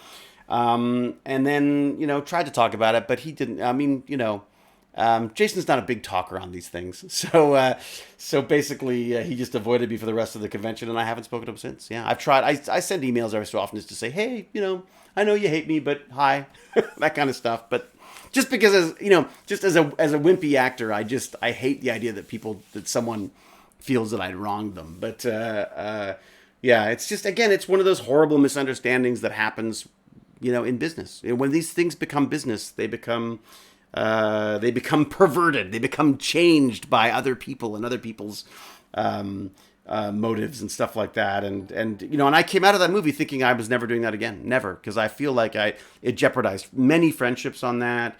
I hated working for the people we were working for. I hated that I'd given up the rights to choose what I could do with the film, that I had no power in my own movie. I hated the movie at the end of it. I mean, some people like it, and I think that's fantastic. But myself, I can't watch it because to me, it's just too painful to just see all these horrible. It's like death by 1,000 little cuts. And then the final cherry of misery on the top was sort of being attacked by Jason at this convention, and it was just, oh god, it was miserable. I called Jane. I was like, I think I may have cried a little. I was so frustrated. I was so angry, and I was just so like, oh my god, they promised me they'd sorted this out, and they haven't, and now my friendship's over. I hate everybody. So yeah, there you go. That was way longer than I expected to be. Anyways, point being is, I'm afraid that's life. Deb Snowy, thank you for the subscription. I feel lost. LOL. I don't even know what movie he's talking about. Good. It's better that way. Don't. That's good. This was Debug. The movie was called Debug. And it was a film I wrote and I directed, and I thought that meant that I would have some power over how it was made. And it was just, as I say, it was like death by a billion little cuts. And the absolute, I think the worst part of the whole thing, honestly, was the way that Jason was treated, and the way, unfortunately, that he came to believe that was me who had done that, and so I felt like a victim. He felt like a victim, and then that always leads to people being really grumpy and guys doing lots of chest puffing and F you, no F you. Of course, it's much harder when he's way up there and I'm down here. So luckily, my anger is good enough to walk me through even situations where the guy's a lot bigger than me. So, anyways. Dog's Breakfast was a completely other story. Dog's Breakfast was absolutely, I loved it. I mean, it was totally stressful, completely, but it was a completely different experience, and I'll tell you why. Because at the end of the day, if something went wrong, I could go, I'm sorry, that was my mistake, because I was responsible for everything. Well, Jane was responsible for everything, but I paid for most of it, and then I was going to pay for the whole thing, but then people would come in and say, like, they wanted to help out. I was like, great, fantastic. So they all made money and all that kind of stuff. But no, that's what I learned from the whole debug thing, was like, screw the industry. I don't want to be a part of the industry. The industry just wrecks everything. I like these little indie approaches where you have complete control over stuff, because then, you know, if I screw someone over on something like that, you go, I'm so sorry, like I screwed you over, or I go, aha, I screwed you over, whatever, you know. But in a situation where you have no control and people are getting screwed over, it's oh god, it's awful. Like it was terrible. It was a horribly produced film. We partnered with the wrong people, and you know, maybe they're better people than they were with us, but boy, it did not work. But Dog's Breakfast was great. I love it. And I keep saying, like, we were told, so all of it, it's like Dog's Breakfast, we were told we were doing it wrong the entire time. It was the best experience we ever had. I've made more money off that movie than any other indie film that I've ever made. And I had to pay for it. So that's, you know, it's been fantastic. I'd love to do another one. But then I went, okay, so I've done my own little movie the wrong way. Let me go into the industry and do things the right way. Well, the industry's screwed. Like, it's just completely, like, they're a bunch of dinosaurs and self-serving jerks, and everybody wants to change everything for no reason. And it just, oh my God, it was awful. But that said, I've learned, coming through the other side, stepping through the Stargate to the other side of this stuff, I realized, like, how much I absolutely love, like, just being completely, autonomous, being able to do these things on your own. Jane has sort of stepped into the system as more of a producer now, where she couldn't have been before because of her status in Canada. No, it's been amazing. Like, honestly, I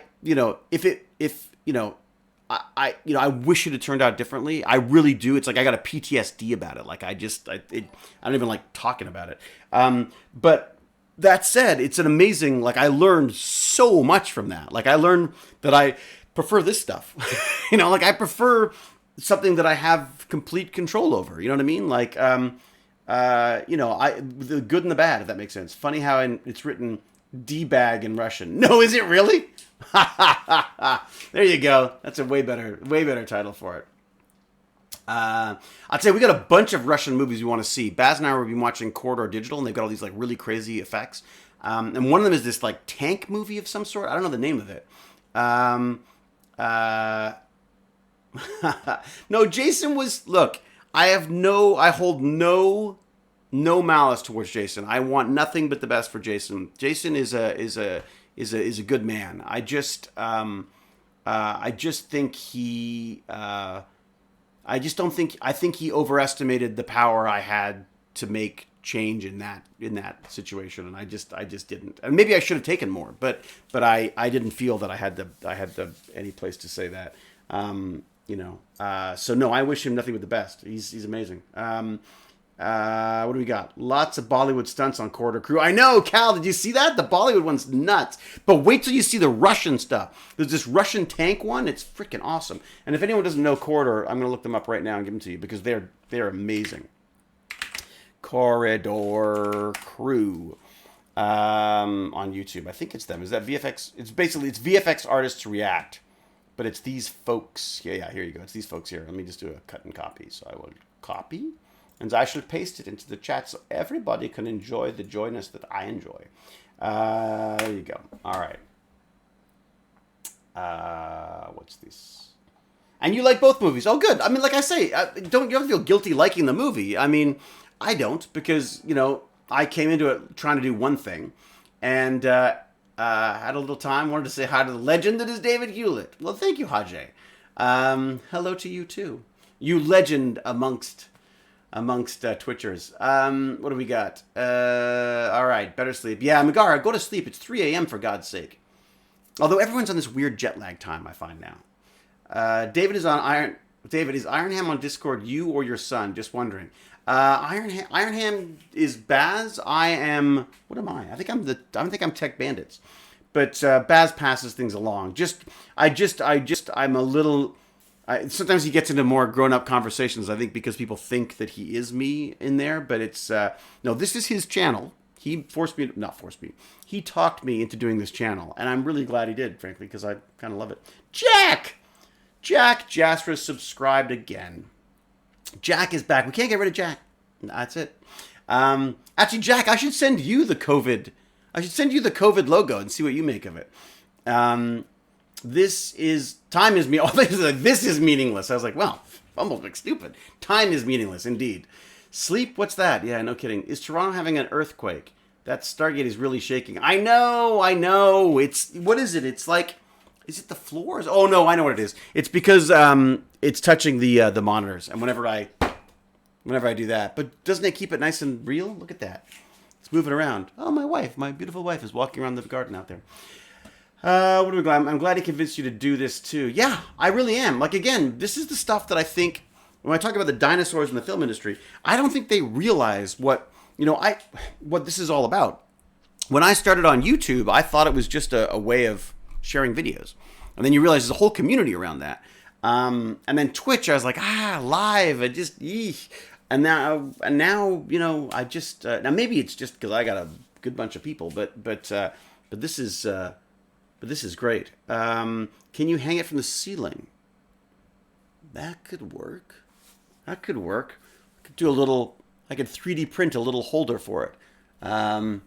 Yeah, that's true. I could 3D print a little holder that just hangs it down. But then would you see no, you wouldn't have to see the top either. I like it. It is very Film Riot, Kubi. Yeah, very, very Film Riot. I love Film Riot too. Film Riot, Video Copilot, all these peeps. I love them.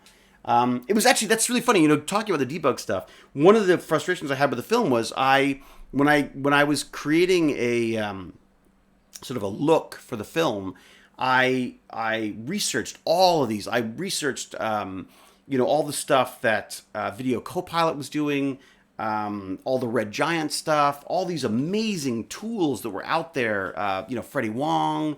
Just these all the Minecraft animations and stuff. I was using them as an example of what we could do with the film, and then every time would sit down with the producers, and they would go like, "David, you got to start thinking bigger. Like this is, these are amateur effects." And I was like, "Yeah, but they look better than the stuff I'm seeing in a lot of movies." And then Video Copilot gets hired to do the title sequence for Star Trek, and I'm like, "But we were like, I wanted to talk to them about our movie." And now, of course, there was no way we were gonna, get them. But and I think in the end, I guarantee you, they probably used half of the Red Giant and stuff. But so one of the things that came out of the movie, again, one of the pluses of failure, was that I just dove into visual effects. Like I wanted to know everything about visual effects because I felt that the film industry was like out of sync with film and TV. I felt was out of sync with what was happening on the internet. Like the effects I was seeing on the internet was so much better than the stuff I was seeing even in like Star Wars movies. You'd be like, "What? That's a bad match shot." Like there's some great stuff, but there's also some really crappy stuff. Whereas in these little movies, these lovingly made little movies where they've poured their life and soul into them, they're so much more beautiful. So I just thought, this is where I want to be. I like it over here. One of those days you're going to have to ban yourself. That's me. I'm going to have to ban myself. Love these Just Chatting streams. Becoming wonderful background noise to D&D map making. Oh, very good. Well, I'm glad I could be background noise. I always love that. No offense taken. Wow, so making background D&D maps. Ooh, that sounds kind of cool. We are the best, Ang Beckett. I guess so. David Blue had an earthquake. There was an earthquake. That's right. Yeah, there's an earthquake down in California. I'm surprised every day that David still keeps me around. Cal, I have no choice. I don't know how to get rid of you. Um, I just sent you a DM. Okay. You should check it out sometimes. I hope Jason reads it. What? I hope Jason reads it. Oh, please, yeah, don't, yeah, please don't bring this up to him. I don't want to bug him with it again. I feel this. I mean, I share this as I guess, as sort of an apocryphal tale, if that makes sense, of like how things can go wrong. I just don't, I don't feel like it's something that needs to be. I don't want to dredge it up. I mean, he doesn't want to talk to me about it. The last thing he's going to want to do is talk to somebody he doesn't know about it. Anyways, that's my take on that. But I can't tell people what to do. So, what do we got? I'm surprised every day. I mean, look, the reality is I shouldn't share that stuff if I don't want it shared. But I just think from a personal standpoint, I don't think there's anything that someone outside of this is going to be able to do to fix it, and I feel that there's a good chance that they may find themselves in an uncomfortable situation with, don't ruin your interactions with Jason if you get the opportunity by pulling yourself into this crap. As I say, if he ever wants to talk to me, we'll talk about it. If not, then we don't. But as I say, I just don't think that's something that people from outside can be a part of. Favorite song of all time? Oh my God.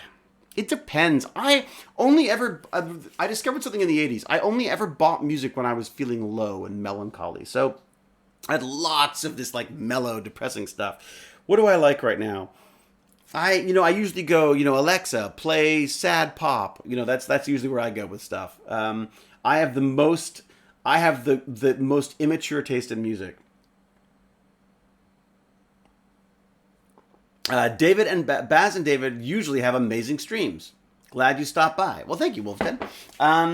What have we lost? I'm thinking I might have to stick around here for a while. Dinosaurs, D&D, space, map making. Yep, this is outstanding. I'm telling you, Meistrischen. I don't know how to say that, but I like it. Yeah, there's a lot. There's a great bunch here. I got to say, there's a lot of things going on. A lot more than me talking. It's good stuff. Almost Big Stupid likes it. Thank you. Now my robot is playing sad pop. You're welcome, Jahal. What I like doing is running into Baz's room or Jane's room and saying like, and screaming, Alexa, play Top Country. That drives them crazy. Oops, you might have just triggered 100 Alexa playlists. Oh yeah, sorry. I have mine on mute because otherwise it starts telling me that you should get up and move around. I'm like, I'm standing, for God's sake. It's a standing desk. Maverick Werewolf is doing sci-fi and fantasy writing. Nice. Time travel. Let's talk about time travel. All right, P7, what do you want to talk about? It sucks in fiction, generally. I'm curious to see what's his face is going to do with it. The Inception guy, Nolan, because he's got a new one. I always find the paradox always kills me on those things. I find it overly complicated, or it tends to sort of like eat its own tail. Technically, it is Dutch, but I took it from a period of time in the Cretaceous that I studied way back then. Oh, cool! Well, that's cool. I like it. I used to be called Dybach by my father, and it was I think it was like a Welsh or German, Welsh and German. It was my father bastardizing a number of languages to say David. So I am Dybach, and I was usually it was said in a kind of usually when I said or did something wildly inappropriate or stupid, my father would go Dybach. That's how I like to think of it. But I used it as a handle for a long time online. The problem is it's got die in it, so there's that. And then Darkle was the horse that I learned to ride on. My sister and I learned to ride on, and we had a company. We had a web design company that I called Darkle. But again, the problem with Darkle is it's like anytime we would make a call, people were like, "What is it, Darky, and I was like, "Oh my God!" It became impossible. Do I believe in intelligent extraterrestrial life? Absolutely, yeah. Absolutely. I think it's absolutely ridiculous that we would think that we're alone here. I mean, oh, we are just the biggest coincidence, aren't we? I'm sorry. I mean, look, I have no, I'm talking purely hunch here, not scientific basis. Although even on a scientific, on the math, do the math on that. I mean, what are the chances that we are the only intelligent race in the universe? So that's my thing. And then recently I've been railing against humans going to space, but that's a whole other thing, right? Have I ever had long hair? I had longer hair. Yeah, there was a time there. The problem is, as you lose hair, you'll find that the long hair becomes less and less attractive. So I don't do a lot of that. Do something with autographs, like a pen. You could sign something and people would get the signature on the stream using some Arduino and live chat. Ooh, that'd be kind of cool. Like build a little robotic, like a robotic arm kit that people could. Oh, actually, that would be neat. Actually, could you imagine that, like a virtual signature device? So you could buy a device or a kit and you build the little hand, and then celebrities could sign live, and then your little hand on your computer would move. Oh, that would be neat. Put that in the file of things to do. I like that. Did the U.S. invade Iraq to steal a Stargate? You can tell me. I won't snitch. I'm waiting to find out, frankly. Unfortunately, I don't think it was as fun as a Stargate. Steve68. We are the intelligent ones? Maybe. Yeah, we'll see. RDA looked a lot like my late father during MacGyver and the start of SG-1, so I watched through. Oh, that's cute. RDA is fantastic. Lovely guy. We went to a place called Crystal Park here in Montana. Whole mountainside dedicated to crystal hounding. Ooh. I don't even know what that means, but... So you're just looking for crystals? That's neat. Oh, see, whenever I lean on the computer, I lean on the desk, because that's what's doing it. Let me see if I can do this. Oh boy. Okay, maybe I won't fix that just yet. I've broken everything. I broke the Stargate. Oh man, Oh man. Here we go. Forget. Oh my god, I've broken it totally now. I've screwed up the Stargate now. I believe in intelligent extraterrestrial life. I believe in the possibility that we are being watched. Well, the funny thing, I read a really interesting piece once that said that of anything that was going to show up that we were going to see in the way of extraterrestrial life, it was probably going to be more like a transformer than anything else, because the likelihood that actual any kind of organic life would make it here, other than our own, is less likely than probes, than like the robotics. So I think we should be sending more probes out there, because I like the idea of our robots being able to go out there and say hi. Again, it's a bit like the virtual hand, right? Being able to go out there but to go out there without bringing disease and politics and all the stupidity that we have here, just seems like what a much better way of sort of presenting ourselves to the rest of the universe, is with some kind of a communicating, some kind of a robot that would have communication abilities, and potentially be able to build things and make things and represent us in a good way. That would be great. As opposed to this, I'm a little worried that the space race is turning into another sort of colonial land grab. You know what I mean? I'm really, really worried that we're going to start carving up the moon and start carving up Mars and all that. I mean, I'm not even worried. That's what we're going to do. And whether it's corporations doing it or whether it's American corporations or Russian corporations, I just think, like, we haven't figured it out here. So what the heck are we going to do out there? What do we got? Have I played Outer Worlds? I don't think so. Yeah, The Expanse is a good sort of nihilistic kind of approach to that, for sure. Come on, McKay, fix it. I am fixing it. That's what I'm doing now. For God's sake, give me time. All I need is another hour. I think I'm going to need to re-drill this. I think part of the problem is that the hole has, I've sort of torn out the screw hole that's holding this together. So I may have to redo this. Please talk amongst yourselves while I play with my tech, with my Stargate. Once again, you can come and watch me fix Stargates, but they're much smaller now. And they involve a lot more super glue. Let's see if that's going to work. See if that's going to hold for the time being. See if that'll hold for the stream. Anyways, oh man, I got to go a little further. Please don't break yet. Okay, let's see if that's going to work. Oh man. Did I get it the right way around? Okay, here we go. Here we go. Sorry, I'm in the mic, aren't I? Okay, so it's a little wobbly, to be fair. It definitely needs to be secured better. I definitely need to get that cable out of the way now. Let's do that. Okay. Here we go. Look, it's like stepping behind the curtain. Oh, no, don't. It's like stepping behind the curtain. All right, I may just get the glue gun out in a second. Duct tape. Yeah, so true. There's a really good trilogy by Kim Stanley. Oh, yes. Red Mars. I read them. I'm not sure if I read all of them. I don't think I read all of them, but I definitely read. I read the red one. I read the Red Planet one, the original Mars one. 97 viewers. Holy moly! Where do you go? What, don't you people have lives? David, have you ever done a Reddit AMA? I have. I loved it. That's what got me like.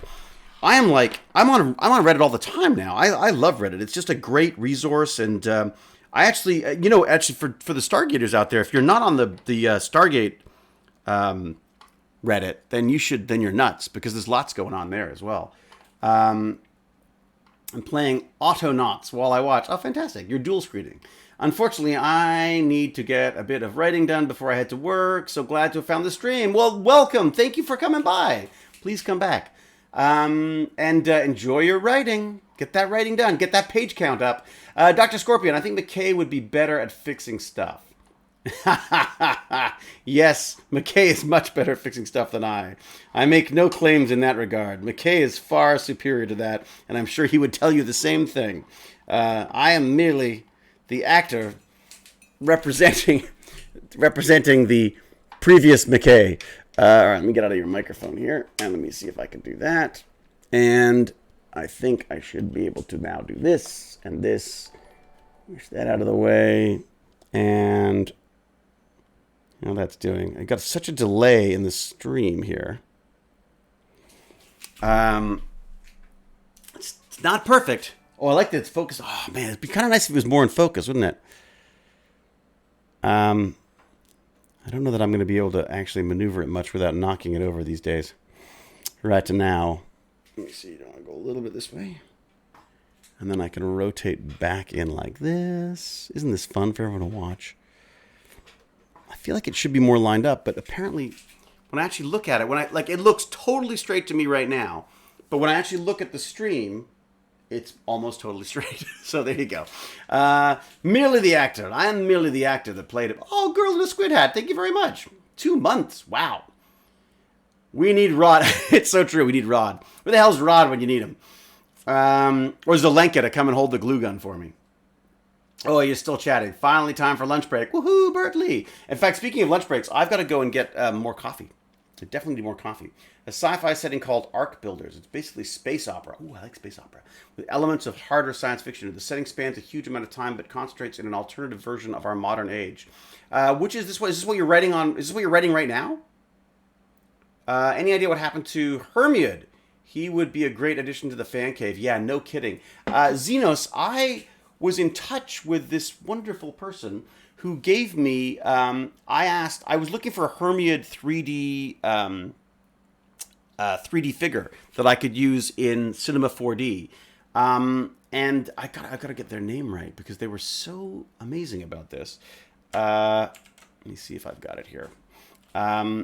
They were amazing, and they've got me this figure, but I can't. I've got the learning curve on getting it into a 3D program for me has just been way too long. Oh, it's David Blue today. It's David Blue on Hathor Host. So you got to see that. Jesus, he's thin. Oh my God, he's lost a lot of weight. He looks kind of mean now. I liked his happy side. Where's his happy face? All right. What do we got? Okay, what did I do? There was definitely, I went back and forth with someone for a while about this. La la la la la. Who was it? I feel really embarrassed that I can't remember everyone's name. I just deal with so many people now that I can never remember everyone's name. Was it that? Nope. Was it not on Twitter? Maybe it wasn't on Twitter. Is it really not on Twitter? Oh, no, it was. Oh, it was Alan.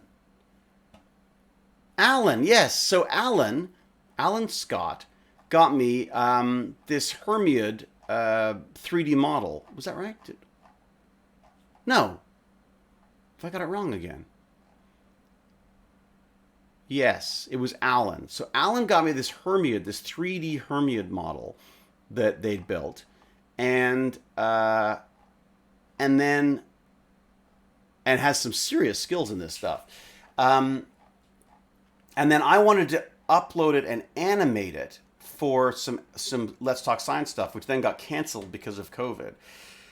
It was like a video that was going to promote their in-school, their in-school program stuff. And so I thought it'd be kind of funny to have like Hermia just walking by in the background every so often.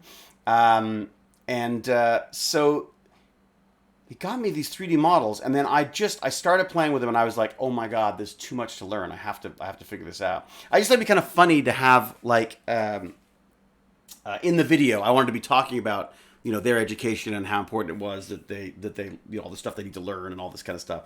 And in the background, basically have Hermia going back and forward, like grumbling, and then I would just be telling him to get me coffees and stuff. So that was the idea, and I still want to do that, but it takes a little bit more animation skills than I've got access to right now. It's again, there's so many things to learn. This is what I love about this world is there's like so many things to learn in so little time. Enjoy your day. Who's going? Pyro, thanks for coming by. Talk to you later indeed. Imagination to form, not Thor. Yeah, I can do Thor, I guess. What do we got? That's awesome. What do we got here now? Maverick Grove. I published 2 marketing, so much work. I know! It's, the marketing takes a frick of a long time. I've got a friend who does a great series of books. Actually, if anyone's got an interest in sort of some really fun, sort of like funny, sometimes spooky, sometimes very touching. I'm trying to think who the writer's like. Oh my gosh. I should get you a link. I should get you a link for his stuff. I'll put it in here because I always like to promote his stuff because he's just an amazing guy. It's very sort of Ray Bradbury kind of stuff that he writes, and they're not expensive books. They're on Amazon. Let me see if I can find them. All right, so it's Amazon.com, and let's have a look for The Haunted Library. In fact, if anyone has any interest, maybe we'll get him on a stream one day, and you could talk about. No, it's Tales from the Haunted Library. That's right, Tales from the Haunted Library. That's it. Okay, so there's Volume 1. You could just buy. I think you can buy them all in one go now, can't you? I think there's a way of just getting them all. But they're really, really fun, and they're all shorts, so it's just or little novellas. Wow, you can actually get a paperback of it. Oh, you can get a hard copy of it now. Oh, I got to do that. Oh, that's very cool. Okay, so this is the. Let me give you a link for it here. So here you go. So these are his books, and he talks about marketing all the time as well. I've got to say, I love marketing. I just love the whole, that I love the whole idea about what's the best way of working the system to make to get things out there and stuff. I find it fascinating. Hey, Dahawk Titan. What is it? Diehawk Titan. Hello, and you're welcome. Atlantis, I just said a bunch of stuff. Everyone else actually made it. But yes. And you hated that it was canceled for SGU. Well, so did I. But I didn't hate SGU for it. I just hated that it got canceled. I would love. Look, believe me, I missed the show probably more than anyone. I had the best role on it, for God's sake. There is Hathor Host, and you could have discussions with David. I know Hathor Host is on at, was it like 4:00 my time? I think something like that. I've done Hathor Host. It's on their YouTube channel. If someone's got a link, they can find that. But Yeah, it was really fun. I talked for way too long. Dev Snowy, do we know anything about SGU might continue? I know nothing. I know I'm the last person to get told about this stuff. For a while there, I'd heard that Roland was working with MGM and possibly Brad and all the old guys to get something rebooted. But and I worked with Roland Emmerich on Midway, and actually made a joke about, I actually thanked him for my house because I was like, dude, you created Stargate and that's paid for my house and basically my child at this point. Bertley, that's very nice of you. Thank you very much. You're gifting Evening Star subscriptions, for gosh sake. Emigranto. Gotta be honest, love the screen much better without the Stargate on the way. Saw more of the awesome room. Oh, really? Oh, yeah, it's in the way now, isn't it? It's way more in the way. It says it slipped again. Yeah, I think it's moved a bit again, hasn't it? Is that better? Nah. Yeah. I don't know. I could spend the entire stream just moving the Stargate around. I could call it the Moving Stargate Chat. He isn't on until the 16th. Oh, I just saw a big... See, he's good at marketing. Jesus, David Blue's all over the place. I find him everywhere. In fact, oh my gosh, he texted me. I've got to text him back. He was asking about Dungeons and Dragons. That'd be kind of fun. I love Incorporated, but it disturbed me because there was so much of it already happening. I know, Fumbles Big Stupid. No kidding, huh? I love that show. Oh gosh, yeah. Incorporated was really, really interesting. They were great. Those guys, the guys who created that, I loved those guys. I had a lot of fun on that show. I love that show too. Hello, David. Hey, Dad. My son is texting. My son is on the stream. How are you, buddy? Where are you? Aren't you supposed to be at school? What are you watching me for? Maybe is he on lunch now? Maybe he's on lunch now. That's so funny. He's at school. Yeah, totally at school. Did you figure out how to get out of the? They had a virtual escape room. Did you figure out how to get out of the virtual escape room? Yeah, no kidding. Imagination to form. I think we've got another Hewlett who's aiming to not finish school. Baz, for those of you who don't know, for any of the new people here, Baz is my son, Bratlet, as I call him. And Pac-Mum's at school, too. Yeah, Pac-Mum, what are you doing? You're supposed to be studying as well. Everyone stop saying hi to Baz. He's supposed to be studying.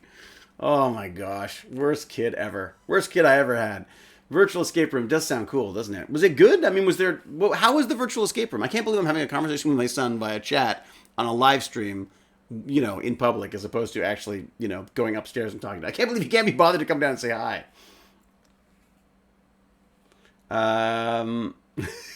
I can't believe he's here.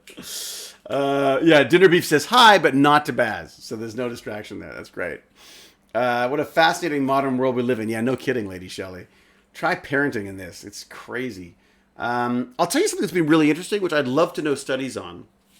So Baz has been starting school, or his school has changed the time. So he doesn't start school till 9:45 for like a 10 o'clock classroom meeting. And it has made a huge difference to all of our schedules. It's way better. Baz is in a better mood. I'm in a better mood.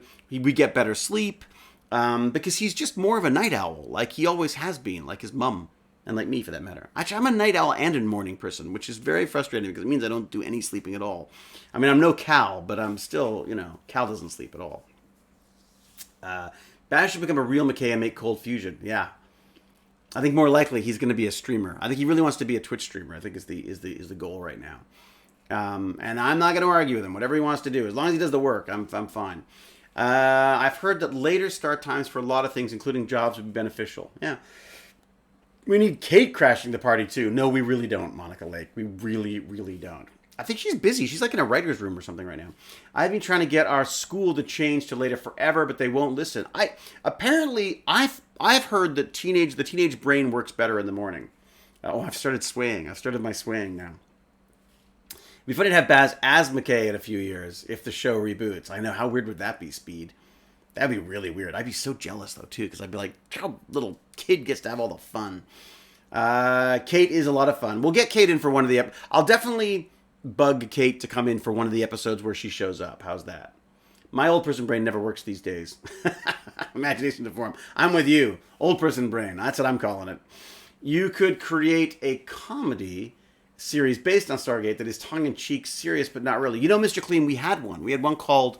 I should post the... I wonder if I'd be allowed to. I wrote a script called Starcrossed years ago, and we developed it with Sci-Fi for 7 years.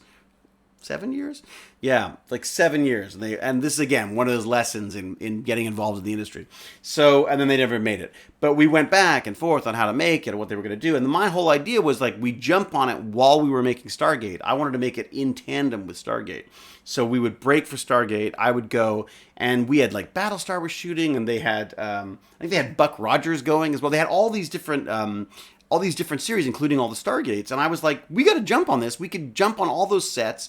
We could have all the actors involved. And it would be a show about the making of a fake show called Starcrossed. But we would pretend that it existed along with all these other ones. And it was really good. And we worked on it forever. I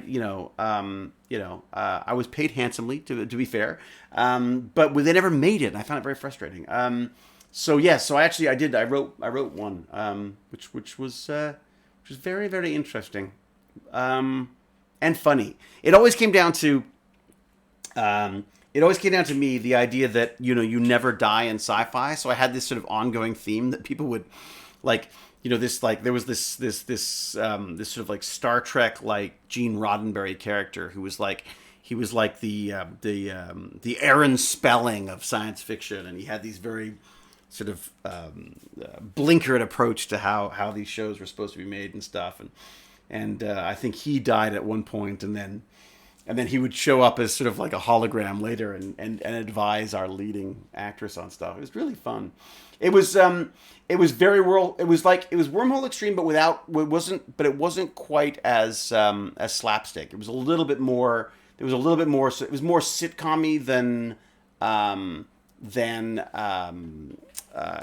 satire, if that makes sense. It would be a way of putting it. There was another show that Starcrossed came out. I know. I'm amazed they can do that. Because there was, as I say, we developed it with Sci-Fi for ages. Maybe Sci-Fi got paid for it. I don't know. One of the movie ideas we had a character die in every scene, and yet in the next scene was always with no explanation. Spinner Breaker, there was a great book that I read. Well, maybe it's great. I can't remember. But it was great back when I read it. Called Steel Beach by John Varley. James Varley? No, John Varley, I think.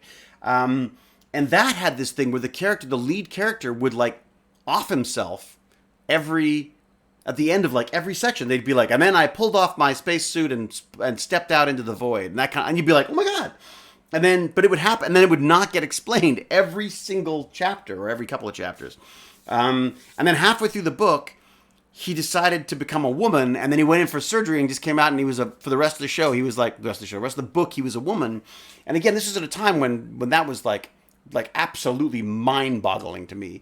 But I was so enamored with this idea that these characters would just keep dying, and that people could, through surgery and stuff, would just basically become whatever they wanted to. They could be taller, they could be shorter, they could be. It was very sort of weirdly, yeah. John Varley, that was it. What? What's hard is he actually expects us to respond and ask questions. What? Not sleep? I'm sorry, Pac Mom. Sleep. Do you ever spare time to Google for looking glass display technology? This tech would be great and magical, cool for children. Really? Okay. And what is that looking glass display technology? Well, join me as I look this up. Looking glass display technology. Looking glass display. Ooh, what's that? Looking glass, the world's leading holographic. Ooh, I like holograms. I seem to have slowed my internet. I know why my internet's a crawl. Because my son, who is probably not at school, is also probably watching anime as he triple screens. What do we got? Your next holographic. Oh, it's kind of neat. Start bringing your 3D vision to life today with Looking Glass. Interesting. Display gives creators across the industries the freedom and control to deliver on seamless end-user holographic experiences. That's very cool. I saw a kind of a neat one as well that one of the 3D printer guys was working on, which is a cube that you tie, you link to a 3D model, and then it becomes AR. So you could bring it. So I would bring the cube into this shot, and the computer would process where the cube is, and using the cube, you could then, instead of seeing the cube, you would see the 3D structure you'd built. So you could examine things in AR. So you would take an image. So you would take let's say you take Hermia, the 3D model, and you would hold up the cube in front of your camera.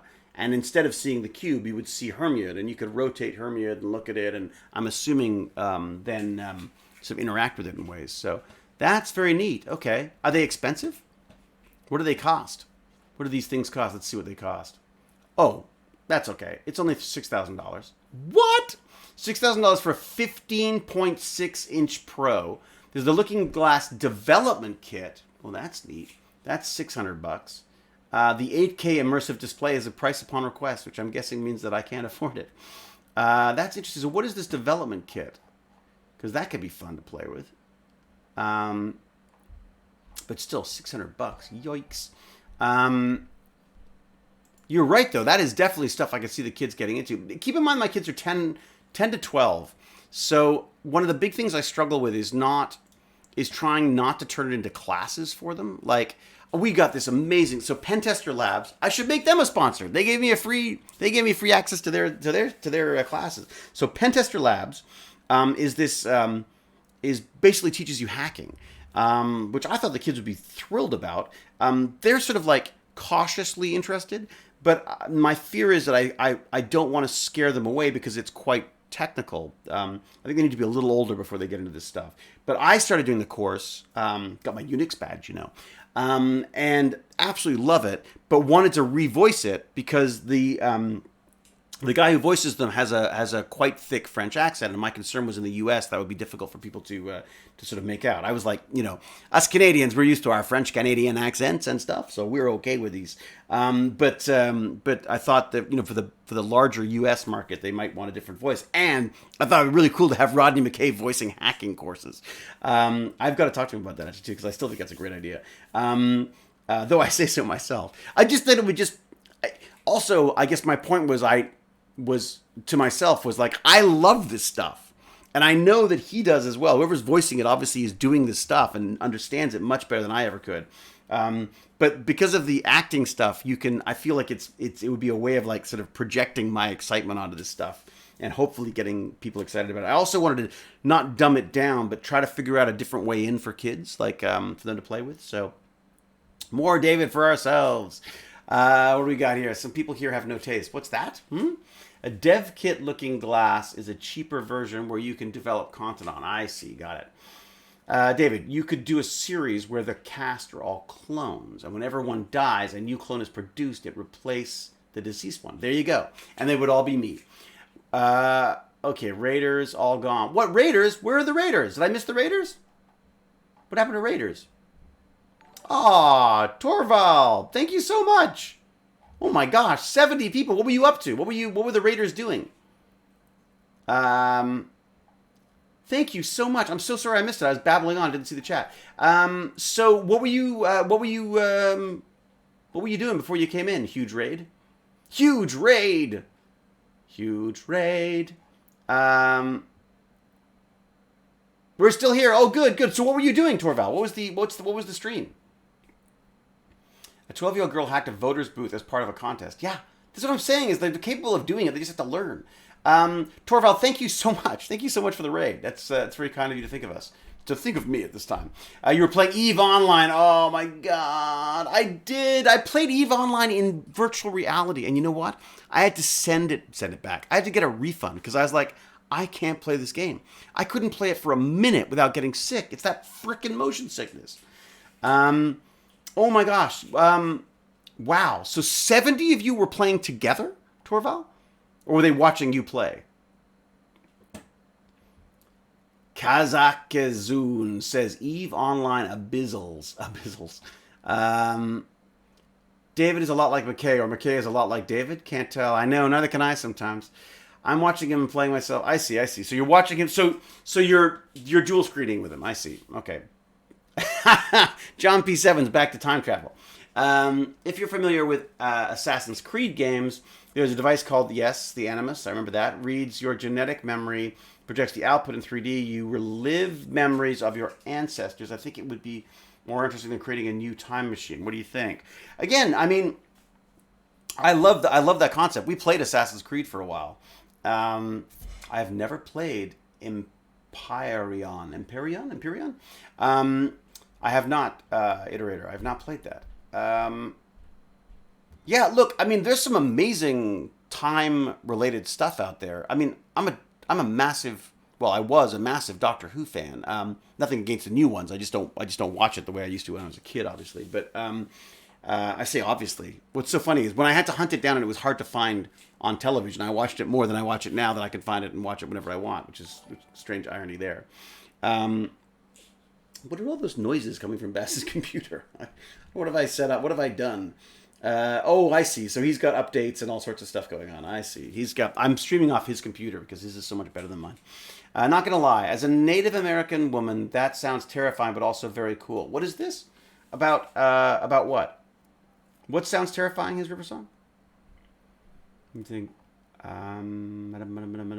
Hey, Riversong, were you talking about doing a monologue? Was I wrong when you were talking about that? Because that was one of the other things. One of the reasons for Soliloquio in the first place was because my friend is a film producer and is, I believe, part Mohawk. I mean, she's indigenous.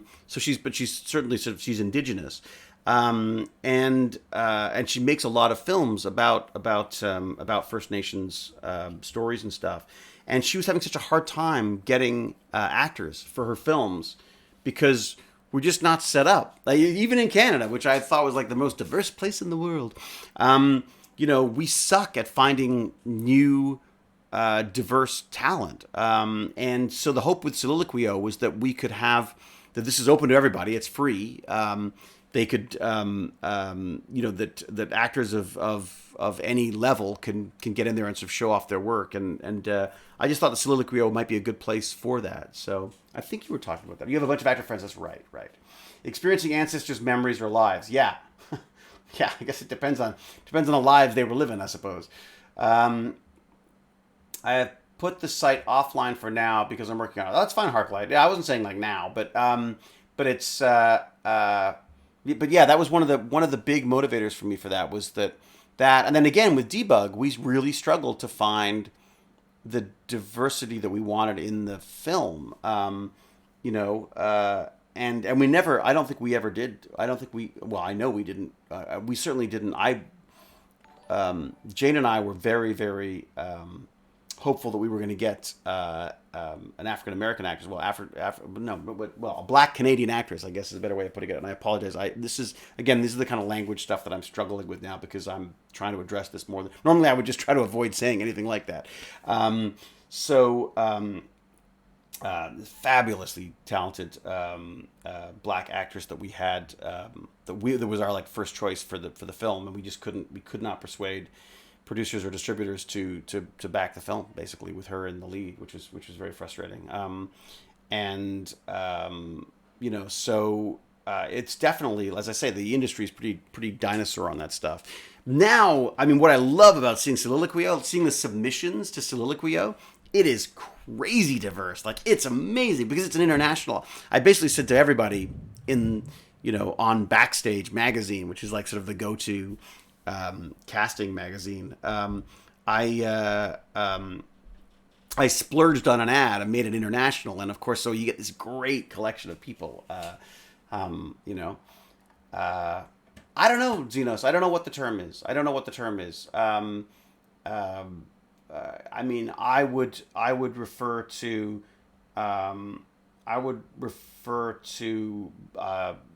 like it would be I would say a Black Canadian actress. I mean, although some people don't even like the term actress anymore. That it should just be actor, and actor just speaks to both. But the weird thing about the film industry with this stuff is that it is all about looks, right? So it's very much about the color of your skin and the color of your eyes and the color of your hair and everything. But as a result, there was an amazing actually point made by Phil Plait, bad astronomer, who like really smart guy, like amazing guy, and you should subscribe to his newsletter. But in his newsletter this week, he talks about his love of this film, Logan's Run, which I loved as well. There was a series actually that started when I was a kid on television. I started watching, and it was this utopian future where everyone was young and beautiful and under 30 because we killed everybody over 30, and it was a system run by a computer. And he was saying that the themes are so, are still very, very sort of current and such. But the most startling realization he made was that he didn't notice as a kid was, because he's white like myself, was that this utopian future of 30-year-old people, or people up to 30-year-old, all white. The entire film was white. And again, that spoke to the time that it was made. But you think about what an effect that would have on, well, obviously that had an effect on me, because I saw myself in all of those people, and it was inspiring, and I want to be a sci-fi actor and all that kind of stuff. But you can imagine for a black kid of the same age sitting down to watch this movie and seeing this utopian future with all these beautiful people and they're all white. Like that's an extraordinarily powerful message that's being sent to you growing up. So yeah, it was a really interesting point that Phil made, and let me see if I can find him for you, because I should put a link to him too, because he is amazing. Bad astronomer. Oh, right, of course, he's on Sci-Fi Wire as well. That's right. He does like a weekly sci-fi thing, or used to. But I'm going to give you his homepage, because then you've got that as well. All right, here we go. I'm putting it in now. Paste. That's Bad Astronomer. Do yourself a favor, spend the $5 or whatever it is, and sign up for his newsletter, and you'll be way smarter.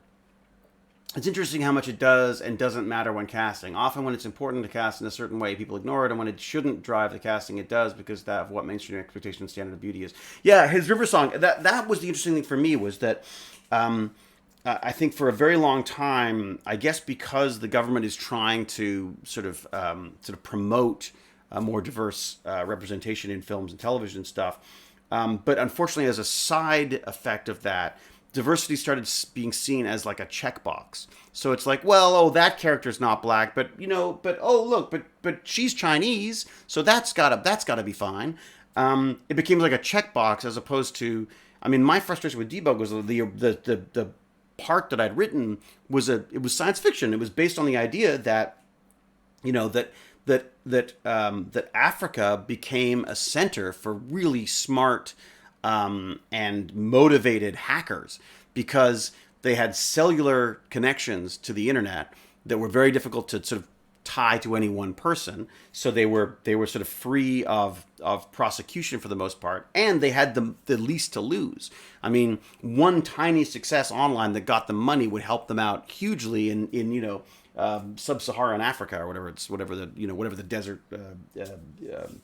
biome was that I was talking about. But the idea being that once they were connected to the internet, once people were connected to the internet, there can be little tiny villages of hackers that were sort of penetrating the networks of much more affluent sort of North American societies.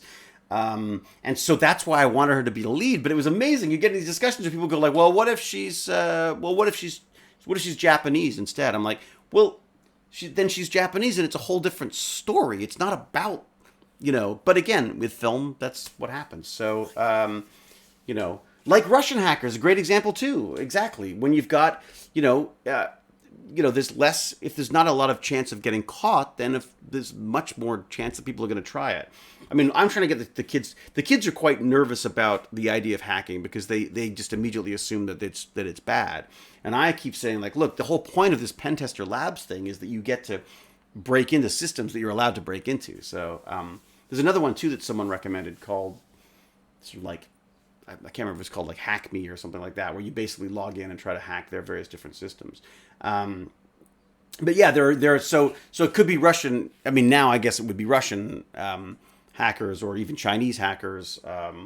If you want to believe the news. But my assumption was like this is in the future. So in the future, Africa had developed, but there still hadn't been the kind of societal changes that they'd hoped for. So they would be using that. It's kind of a neat little science fiction thing. Um, uh, yeah. Well, his River Song. The funny thing that I funny. So stop saying funny, shouldn't I? One of the interviews I saw the other day on CBC News was about the COVID crisis and how it's affecting various different communities and what's being done and social distancing and all this kind of stuff. And there was a woman who, like a First Nations woman who lived on. Do you call it a reserve? Is that on the reservation on the certainly in a First Nations community, and she was in her car because there's no internet access.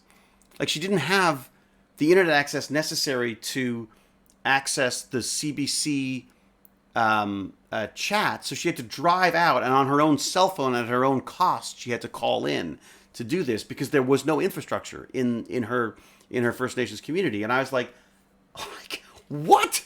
Like that's freaking nuts.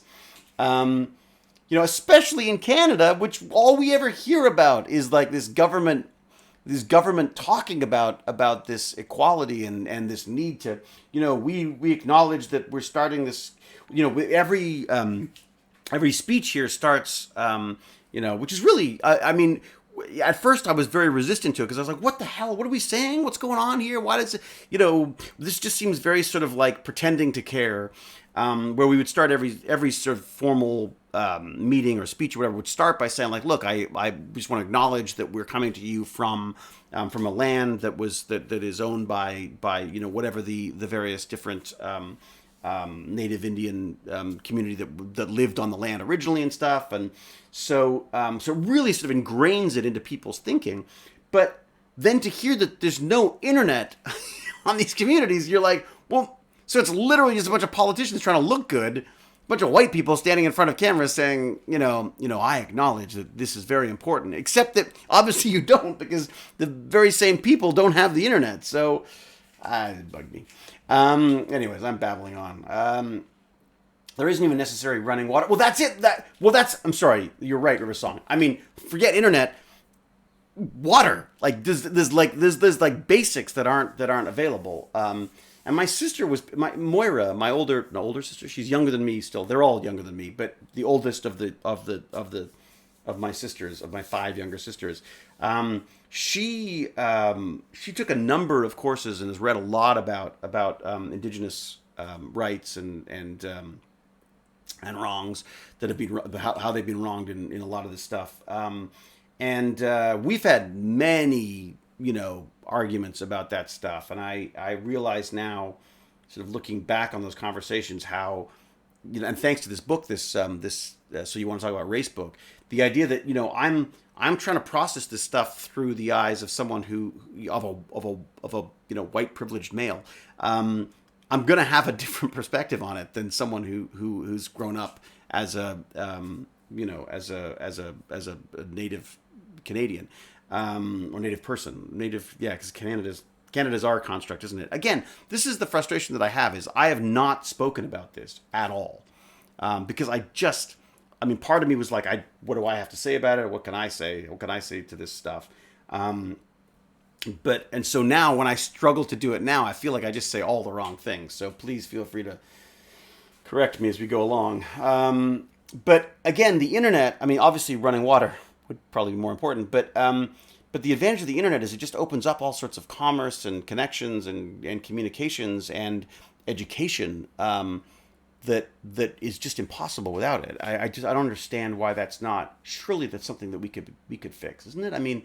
What about like a mesh network or something? Like, could we not set up a mesh network? But again, what am I going to do? I'm going to go rolling in and then I'm going to go in and fix everything. That's a very sort of, I guess, colonial approach to it as well, isn't it? So I don't know how does one fix that?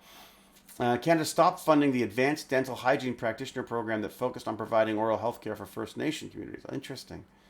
Yeah. Quantum computers. Oh, I do love quantum computers, I gotta say. Cybersecurity will become irrelevant. Yes, very true. Very true. That's the thing about the quantum computers is the idea behind them is because they can crack codes that traditional computers would take centuries to solve.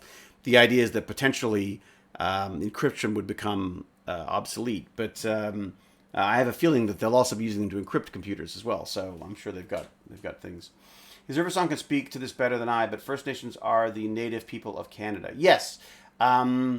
So the two terms that I sort of hear used and that I believe are sort of respectful terms, because for so many years they were called Indians, and of course we made that up, not them. So First Nations or Indigenous, I guess, are the two terms that tend to get used.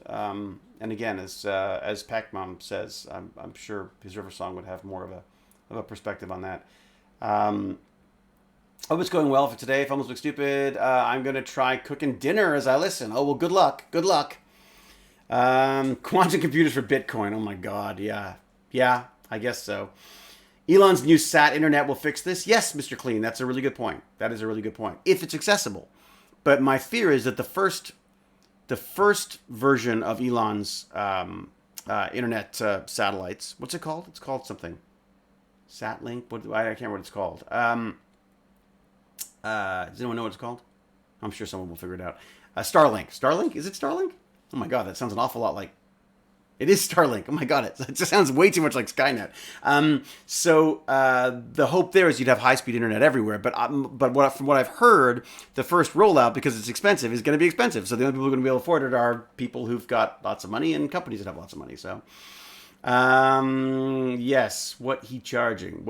Yeah, exactly. What's he charging? That's the thing. Now, maybe he can be convinced to provide that to sort of rural communities in need as well. So, Elon had the chance to make Skynet. I got news for you. Elon can build Skynet whenever he wants to. The decentralized internet in HBO's Silicon Valley feels like a huge step in a democratic direction if it can be done. I believe, Igil, is it right? I think they were using a mesh network for that, were they not? Was that not the idea behind it? The latency won't be that good unless it's also going to host servers on it. I'd heard that the latency wasn't going to be a problem. I'd heard that they, whatever they've set up, it's a low orbit. They can get this stuff beamed out really, really fast. Country 3D is looking forward to it, of course. Elon, I can't with him. What? Elon, I can't with him. You're not with him? Xenos, thank you for the Patreon. Yes, me too, Paperclips. Well, you just don't like him? Oh man, David, I may have something for you for PC Bandits tomorrow if it will interest the kids at all. Oh, fantastic, great. Well, we got PC Bandits tomorrow, so please, by all means. Guys, do I buy the RTX 2080 Ti or do I wait for the new NVIDIA 300 series? I don't know. That 2080 Ti looks pretty darn good. Great internet, but it sucks for Earth-based astronomy. Yes, it will absolutely suck for... If you want to try to do time-lapse shots of your favorite stars, that ain't going to happen anymore because you're going to have, like, lots of streaks going by. But the reality is... Well, I don't know. I shouldn't say this, but there's a part of me that goes like... I mean, we've been looking at the sky from here for a long time. We get our nice robots out there with telescopes on them, like we have. And we'll get way better shots anyways. And then we'll all be able to access them because we'll have high-speed internet. Elon, weird. I know. He's definitely I don't know what pills he's on now, but he definitely seems a lot weirder than he used to be. Wait for the 300 series and then get the 2080 Ti at a steep discount. Yeah, except that, you know what? The GPUs are retaining their value a lot more than they used to, it seems. The left of the left do not like Elon. The left of the left do not like Elon. You're saying that what left-wing politics doesn't like Elon? He's not Tony Stark. He's Hammer from Iron Man 3. Who knows? Oh my gosh, Acer, Liam, what are you saying there? I'm so glad. Well, I'm so glad you like this community. It's kind of a fun one. I mean, satellite internet is quite good, but throw the weather and everything complicates. Yeah, Although, what is it using? I'm curious to know what is Skynet? I'm going to call it Skynet, Skylink, or whatever he's calling it. What does it use to beam the stuff back and forth? Because it's supposed to be like seriously high speed, right? Aaron Cross doesn't want you to buy the 3000 yet. Wait till people did use it and it's fully vested it. I mean, yeah, that's often the problem with the PC stuff is if you get into buying the stuff too early, you just don't have the software hasn't caught up, right? Laser. Is it lasers? Lasers. I like lasers.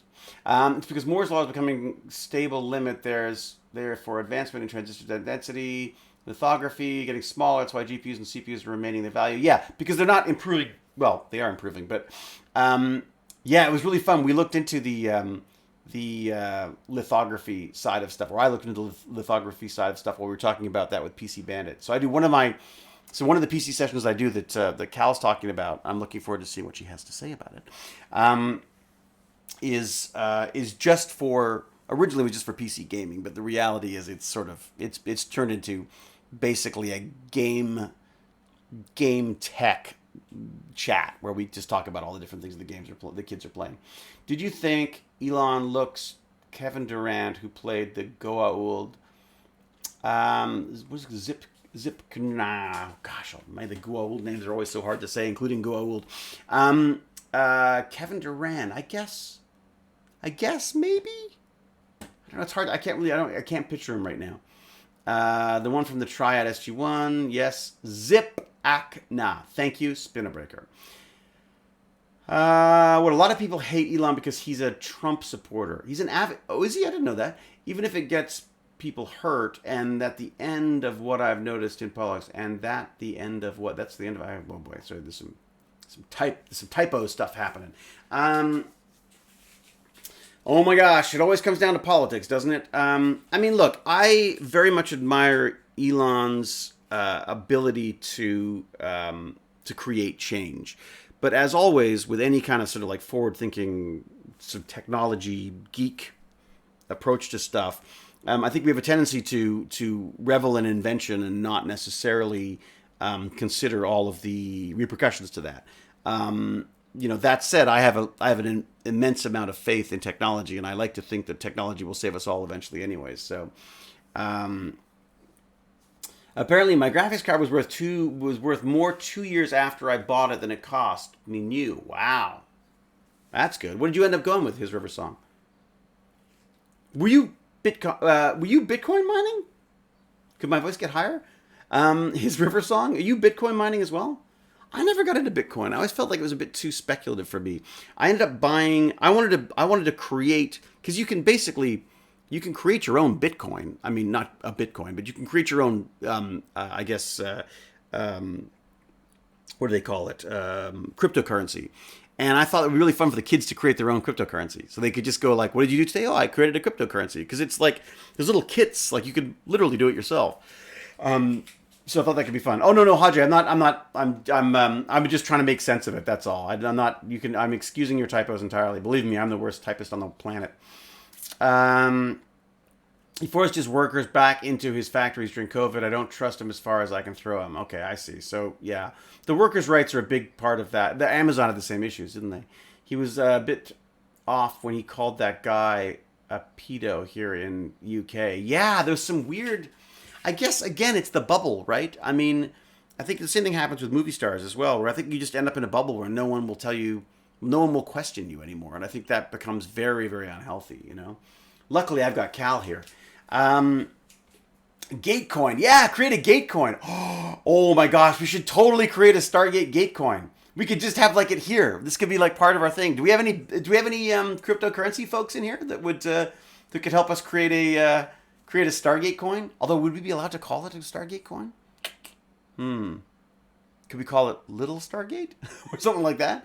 I was not just bought it to game with. Oh, really? So my best friend bought it Bitcoin early and upwards of 400,000 on it though. Wow. Bought himself a house free and clear. Holy moly. Yeah, I mean, Cal Air will keep David humble and grounded. Well, Cal can try. I don't know about humble. And grounded maybe. Gateship Coin. Oh, that's good. Gateship coin, imagination form. That's the way to go. Puddle coin, that's good too. Or you just call it Naquita. Uh, there's got to be a, yeah. Hey, if Pepsi can have Pepsi coin, can Pepsi have Pepsi coin? Seriously? One gate coin is 100 chevrons. I love it. I love it. A gate coin. I think gate coin may be the way to go because then you don't actually have Stargate in it. Gateship coin. Gateship coin's a bit too complicated. I like gate coin. I think gate coin could work. Stream Elements has a loyalty system which allows you to add chat game modules and nameable loyalty points like gate coins. We use Den dollars on ours. Oh, really? And this is separate from channel points. I see. But is it actually a cryptocurrency, Wolves Den? Because you want to actually do, like, I love the idea of being able to show the kids 0 point coin. Oh, ZPM coin. What about that? Gate coin. Snappier. I think Gate coin does still have a good snap to it. I'm more so hoping that David will one day provide me with any emoticon that's not just grumpy. What? Emotion that's not grumpy? Cal, you're never grumpy. You take great joy in making people's lives misery. Gatecoin's good. Starcoin? Starcoin's okay. I think you could rename the channel points to be something else. Tech Bandits coin? Bandit coin. Bandit coin's not bad. Although I think Gatecoin sounds, I don't know. Maybe I'm a little biased, but banditry coin. Well, if it's a tech bandit coin, like a banditry, like pirate, it could be like a doubloon of some sort. A Dave Bloon. Well, that would be David Blue's ones, I guess. What's it used to redeem certain co-stream bonuses like a Starbuck? Ah, it's a Starbuck.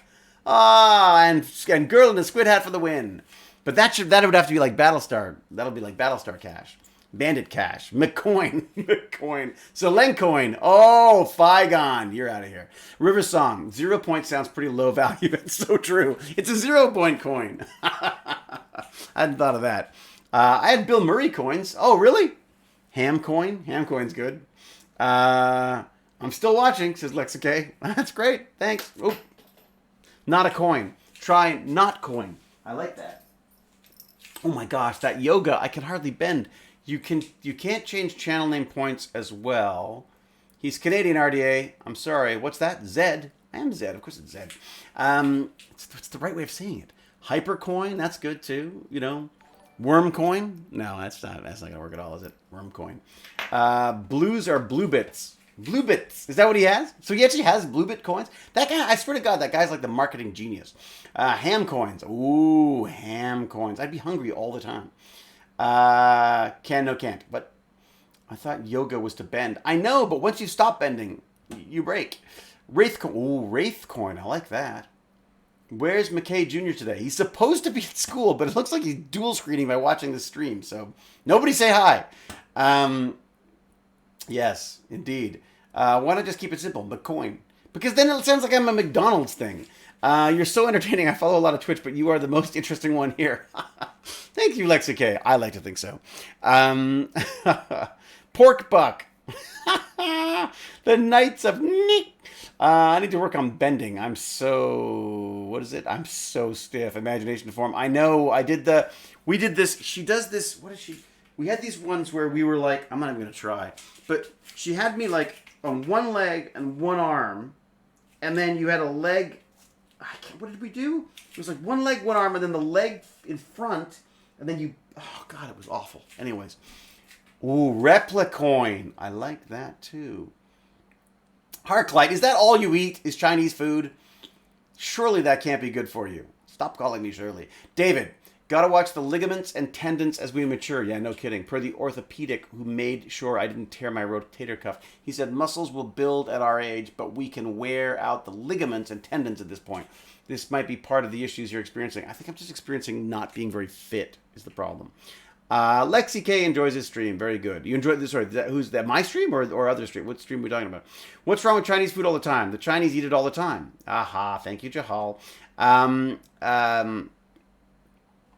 That's very funny. I mean, you know what's amazing is how Chinese food has sort of almost like matured in a way in our culture. Like the takeout Chinese food was always incredibly unhealthy. It was always like, packed with MSG and covered in all sauces and stuff. And And it got to the point in LA where we found this amazing place we used to go to, which just it was it was like this healthy Chinese food, and again, we're totally just like I guess I'm completely generalizing. When I say Chinese food, I mean like the bad takeout that I used to get as a kid is now just is suddenly realizing that no, wait a second. That's not what Chinese people ate all the time. It wasn't this horribly unhealthy stuff all the time. It's actually very healthy and much better for you than most of the North American food we were eating. But it's just that we were being we were basically being sold what we wanted, which was nice, sweet, deep fried meats and stuff. So I enjoy your stream. There is no other streamer I watch in another language. Oh, really? So, Lexicate, what is your main language? What is your first language? Chinese lemon food for McKay. Indeed. Little lemon chicken. Chinese takeout is like Taco Bell. It's westernized. Exactly. Yes, absolutely. That's the term. Westernized Chinese food is what that's what I used to have as a kid. I used to, basically used to go to like those buffets and just get the chicken balls so I could just pour sugary sauce all over it. Yeah, well, that's exactly it. Ang Beckett. That's what I'm saying. Is it's like a Disneyfied version of Chinese food. It's like, most Chinese food is heavily Americanized and not very Chinese. I guess that's what I'm saying, Spinner Breaker, is that it's like I grew up thinking Chinese food was just like the most delicious fried, fried everything. And the reality is, of course, as we say, it's completely westernized. It's like going to Disney and trying to get something. Well, I guess they're getting better at healthy stuff too, but it's like originally going to Disney and trying to find a healthy food there. Why don't they call fish and chips English? Well, what's English food? P7's got to go, but thank you very much, P7. Thanks for coming by. Brat Lira, we're still working on the cryptocurrency. P7, thanks for joining us, John, and we will see you again soon, I hope. Now I'm craving Chinese. Now I'm hungry. I guess that's what it is. How long have I been talking for? Have I been going for a while? Somebody do the uptime? They adapt to where they are. A friend in Ireland swears that their version of Chinese food is epic. Well, it's funny. It's like with Indian food. So Indian food in England or London, they started changing and adapting to sort of the Londoners' taste in Indian food. So you had like things like God, I can't remember. There were a few sort of what I had always assumed were Indian, standards, and actually they weren't. They were things that were invented in London out of existing Indian food. My David Hewlett physical media collection is getting pretty big. Oh, good. Last item I procured was scanners too. Oh my gosh. Well, there you go. Also, the movie that started my Mr. Hewlett fandom. That was it? Really? Had to order it from another country. Was never released in the U.S. on DVD. Was it really not? Wow.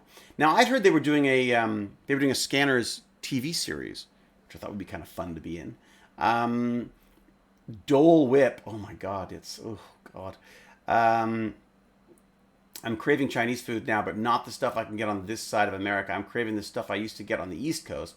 It's weirdly different from one side of the country to the other. Yeah, I think the East Coast tends to be more sort of comfort, the heavier comfort food, whereas on the West Coast, it tends to be much more sort of healthy, more of the grains and greens and stuff.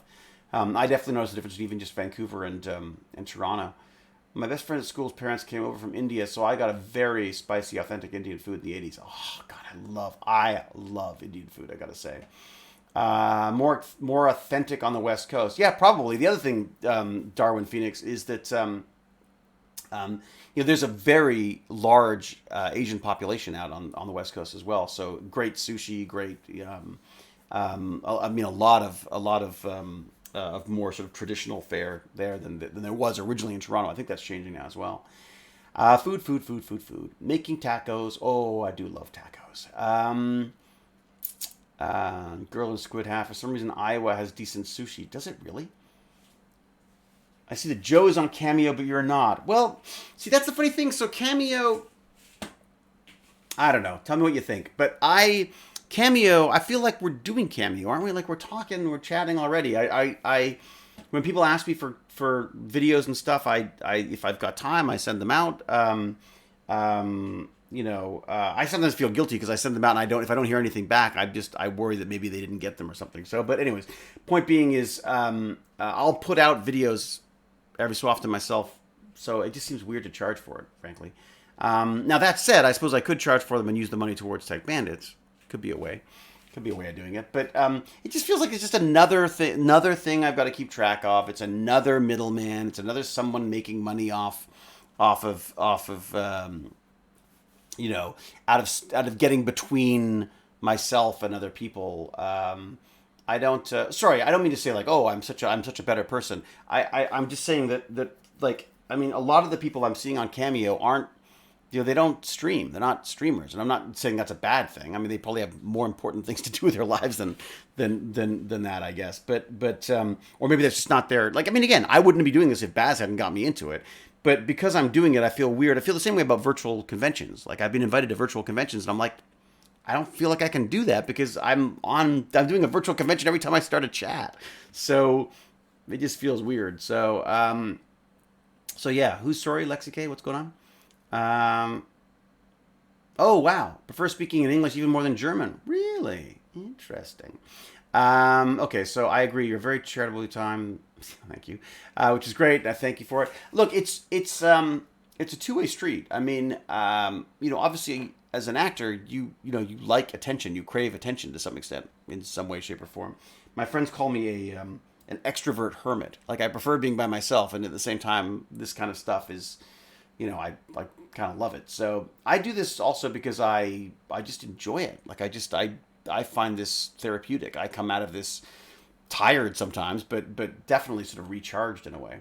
Got a new movie project, TV or show in 2020. Yeah, interesting speed. So I was literally filming something when COVID shut it down. So I'm actually on lunch right now. I'm on lunch break from Guillermo del Toro's next movie called Nightmare Alley. So I was literally doing a scene with Richard Jenkins and Bradley Cooper and a bunch of other people and that fabulous actor from Mindhunter, the older FBI guy whose name I'm blanking on his name right now, but amazing guy. And Guillermo del Toro. So I was literally doing the movie, and we broke for lunch early because they wanted to talk about something. So they came back from lunch and they said, "Go home. We're on COVID's going to shut us down for a couple of weeks," and so I'm literally still on lunch break, I guess. So yeah, that's what I was working on, and that's probably the first thing I'll go back to when it happens. I got to say, right now, I'm not eager to go back onto a film set.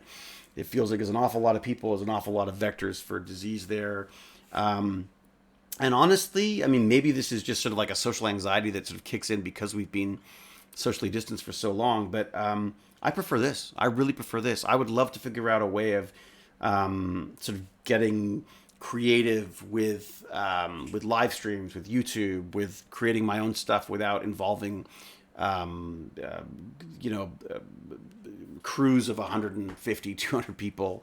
I did a bunch of little science shows called The Solutioneers with Shaftesbury for the thing that they were working on with Let's Talk Science, and they were fantastic. But again, they were made by a film company, so there were numerous producers and executives and all sorts of people involved in the process, which I felt took away from. I mean, they did a great job, by the way. I just looked at the stuff, and Dylan has done an amazing job of putting them together. They look great. But I just feel like, again, I want to make things smaller, and I think there's a perfect opportunity here because of COVID, to start trying to figure out how we make films more like theater, basically, that don't require as many people. So, have you thought about machinima? Yes, absolutely. Look, one of the things I'm really excited about, is Hytale. So Hytale is this game, this sort of like Minecraft-like game that Hypixel, the people behind Hypixel, the Minecraft server, are creating. Riot has just picked it up. Is it called Riot? I think it's Riot. Riot Games, I think, picked it up. But one of the things I'm so excited about is that you can create characters, you can create props, you can create costumes and people in this sort of blocky world. One of the things that I struggled to try to figure out how to do with Minecraft, and maybe it's something that's more doable now, is to look. I want to do that. Like, I want to make little movies in a. It seems to me like a virtual movie set. Like, that's what I want to do. That's why I love 3D stuff. Like, I would love to be doing that kind of stuff, and then somehow integrate the acting into that, because that just seems so much more doable, and especially in an environment where we're not, where being on set is actually physically dangerous. We'll get rid of this pandemic, but our eyes have been open to the fact that this happened. So I'm worried that it's going to happen again. And I also, there's also a part of me that feels like it may be time for me to step back. Look, I'm never going to stop acting. I love acting, and like the Guillermo thing came up, he was lovely. He emailed and said, "Would you do it?" And of course, I'm going to do it. But I'm wondering about, maybe I don't actively pursue the acting so much anymore, and I focus more on this kind of stuff, and on the Tech Bandits, and on Soliloquio, and just different ways of being able to express a love of acting and a love of film and all that kind of stuff, but in a way that's more sustainable. I find it, it really, I'm so excited about what can be done in a basement at this point. And I kind of don't want to leave the basement for that reason. David T-shirts, Space Invaders. This is actually, this is Splatoon, actually. It's one of my splashy purchases from New York City when we were there. I went to the Nintendo store with my son, and he picked out some clothes for me. Or actually, Jane, I think, helped. I have looked at Blender. I love Blender. Blender's amazing. I was sort of torn, because I know the guys at Maxon, and I got a free copy of Cinema 4D. I've now discovered that it is free. There's a free educational version of it as well. So that makes it a little easier for me to be using that, because I do want it to be accessible. Like, it's got to be, whatever I'm using needs to be accessible. Blender's amazing. I used it a bit. I played with it for animations on Minecraft way back when. I find that stuff amazing. Like, that's what Blender is basically like a little film studio. You could be making films with that easily. Not easily. It's very time consuming, and I think you need more than one person working on it. But what else we got? Davis, what's we got? Virtual sets. Have you heard about the Dynamo Dreams, the virtual Blender sets by one VFX guy? Wow, no, I haven't. That sounds amazing. The Knights of Neat. The virtual sets are extraordinary. I've been looking at the stuff that they've used with Unreal Engine. We used a version of it for one of the things I did, where they had an entirely virtual set that when you looked through the camera, you saw the virtual set. They've now gone one step further, and the set is all made out of LEDs, not LEDs, but LED screens, or screens of some sort, so that when the camera moves, the background moves, everything is in sync, and you are literally filming on a virtual set. If I'm in the scene, I turn around, I don't see green screen, I see a wall of whatever it is that I'm supposed to be looking at. So, what else we got here? Why not trying to help some 3D student in their annual year project, for example, like voice acting, help them to storyboard, a lot of things. Well, it's interesting. Do I ever get recognized on the street while I'm shopping? You know what? A lot of the times in comic book stores. Actually, no, that's not true. It's funny. I almost feel like I want to be recognized more in comic book stores, and because that's the place where I feel like I could actually sort of have some fun. But it's often airports. Airports is where people see me, and I guess that's because they expect to see people from other places there. So, but for the most part, I usually go pretty good. I usually get by without being recognized too many times. It's usually like, if I take the subway, it's usually like once a day. Like once a day, if I'm out, usually somebody says something, or and it's always very nice. Do I remember the game Pong? Is that what you're trying to say, Harklade? I do remember that very well. Or PNG is that a different game? Look, one of the things I wondered about when I first started, I never got a drink from Baz Xenos, and I told him off about that. I was like, dude, you got to be kidding me. Xenos called it, and you still didn't bring down a drink. So we're using DaVinci Resolve and affiliation with Production Crate, and still needing to learn some skills and tricks, but utilizing all of that for live streams and short form content elsewhere. Yeah, that's great, Wolf's Den. I mean, the problem with short form content on the internet is that you've got to be doing it all the time, right? And so the workload of having stuff out all the time, that's why people do like a run of a series. Whereas I feel like while the run of a series is all very good and well online, such a big part of it is the community around it, right? So you want to be able to have something that you can keep going and that you can support with other content. I mean, Corridor Digital's been really smart about it. Like they make their amazing short stuff, but then between that they have lots of other content that they do as well. So, Fezzy. I mean, I could send out autographs, I guess. I mean, one of the things that I think I've said this before is that I've addressed before is that, I have got fan mail. For a while there, I got a lot of fan mail. I found it very hard to keep up on it. I found it incredibly time consuming and a bit expensive sending stuff off all the time. So what I did was I consciously stepped back from that and said, okay, you know what? I'm not available to write these letters to individual people, but I am available like this. So my hope is that it's a trade-off that is better for majority of people, if that makes sense. So I have a chance of connecting and and making that connection with more people this way than I would if I was trying to answer individual emails or individual letters. I'm fading. It's got to be lunchtime. What time? How long have we been doing this for? This has been really fun, but I'm now thinking, why am I so damn hungry? Up time. How are we doing? Oh my God. Holy moly. Man, can I talk? Wow. Okay, no, I should go, I guess I should go eat something. I wonder if I should go to 3 hours though. Now, because it's 2 hours and 40, I feel like, should I do that last 20 minutes? I'm being impressed with people VJing with OBS, playing clips, sound, switching scenes. Yeah, OBS, you can do a lot with OBS. I mean, we don't do anything with it. Luckily we've got people who've helped out with, with overlays and stuff. It's made a big difference. I mean, this looks so much classier than what Baz and I started in the first place. And I never get it right. Who was the artist behind this? I keep forgetting. Something Geek. Joe Flanagan said in his live stream that he could join you to chat about an SGA view date, but he wouldn't have to say anything because you're so chatty. Pac-Mom, he's not wrong. For some reason, OBS doesn't work on my iMac. Oh, really? Well, that sucks. IBS is pretty great. The Hawk Titan is saying, go eat, David. Stay healthy and safe, brother. Thanks for the fun rides your character takes on us. Well, you're welcome. We love that you're chatty. That's good, because if you didn't, this would be a terrible stream for you. All right, yeah, I'm going to wrap it up. You got to make that capacitive screen where you sign for subscribers and request an autograph. Wouldn't that be cool? That would be neat. If anyone's got any links that they see to stuff that could help make that possible. I mean, I guess the dexterity required would be difficult. Although there's something about I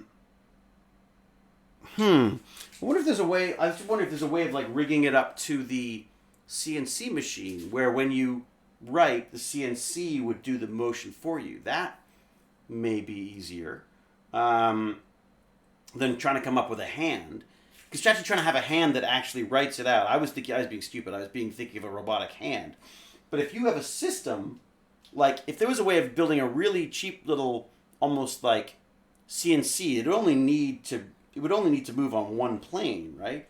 We just need to rotate. You just need to be able to keep the pen on the paper long enough to do the signature. I guess you need to lift. So I guess you would need to lift and go back and forth. Okay, never mind. So basically a CNC with a pen on it. And if there was some way of tying that virtually to people, you could say, okay, put your paper in the machine and I'll print it out. What if there's a way of doing that with a 3D printer?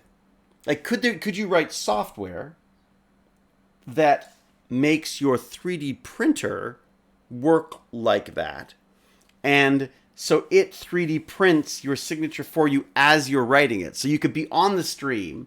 I could write it, and then people could buy checks and have me sign them. That's great. Oh my God. Hawk Titan has just pointed out that this is something people would use to sign your name on checks. Oh man, that's great.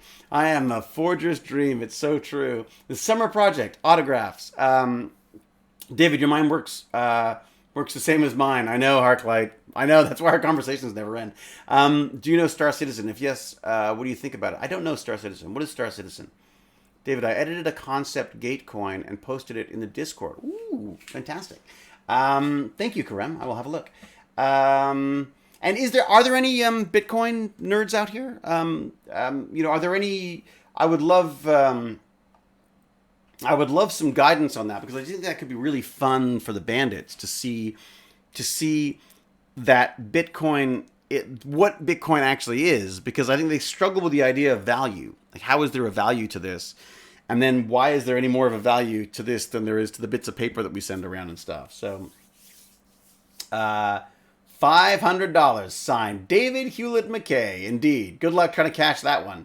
Oh, Figon, you're a Bitcoin X nerd. Ah, very good. Now, were you doing your own Bitcoin stuff, or was this just tracking and trading Bitcoin? Can you post the Discord link again? I tried to click on it Sunday, but got an error. Could somebody... I think the Zelenka bot will do that for us, won't it? Has somebody got a Zelenka bot link that does that? It'll be like exclamation Discord or something. I don't know what exactly it is. Just mining and tracking and trading. Yeah, so Figon, I looked at a lot of that stuff. I didn't do the mining. Actually, out of curiosity, did you make any money out of it? Were you one of those people who got out early enough? That's it. Thank you, Cal. I thought that's probably what it was, and I suppose I could have tried that. Zelenka bot. Can we change the name of our Nightbot to Zelenka bot? Cal, is that possible? Can we do that? Mining isn't interesting anymore because it doesn't make you any money. What is it? The electricity costs more. What we need is a little ZPM to power the Bitcoin mining, and then we'd be making a fortune. We can't. So Nightbot is Nightbot. It's simple as that. Oh well. Cal, the voice of doom. Not with Nightbot. Stream Elements you can. Which Stream Elements? Is that a better... Well, let me guess. It's some kind of a paid service that I can spend more money on. My God, the number of subscriptions I have now is ridiculous. Star Citizen is an upcoming multiplayer space trading and combat simulator. I like the sound of that. Soda Crafter has LlamaBot. Oh, I like LlamaBot. I will send you a DM with the details on the idea, but I think you like it. What is this? This is for... Dev Snowy, is that the... oh my gosh, too many conversations. What's that about? But I will look. I'll check the Discord. Oh, DM me. Great, okay. Star Citizen being developed openly and independently and is publicly funded. It's currently in Alpha 3.9, which is open and available to play with a single pledge of $45 or more. I see, okay. I made some money, bought video games a couple of years ago. So not a huge return on investment there. Stream Elements is free. Do we like NSR Cat? Do we like... Stream Elements, should I look into that? If we get a way to cloud render 3D stuff instead of mine, then that would be awesome for fan 3D animators. A way to cloud render 3D stuff instead of... Oh, you can do that. I know that when we were doing some VFX work on something, I can't remember what it was now, that they farmed a bunch of the rendering out to render farms. So there are services that will render farm for you.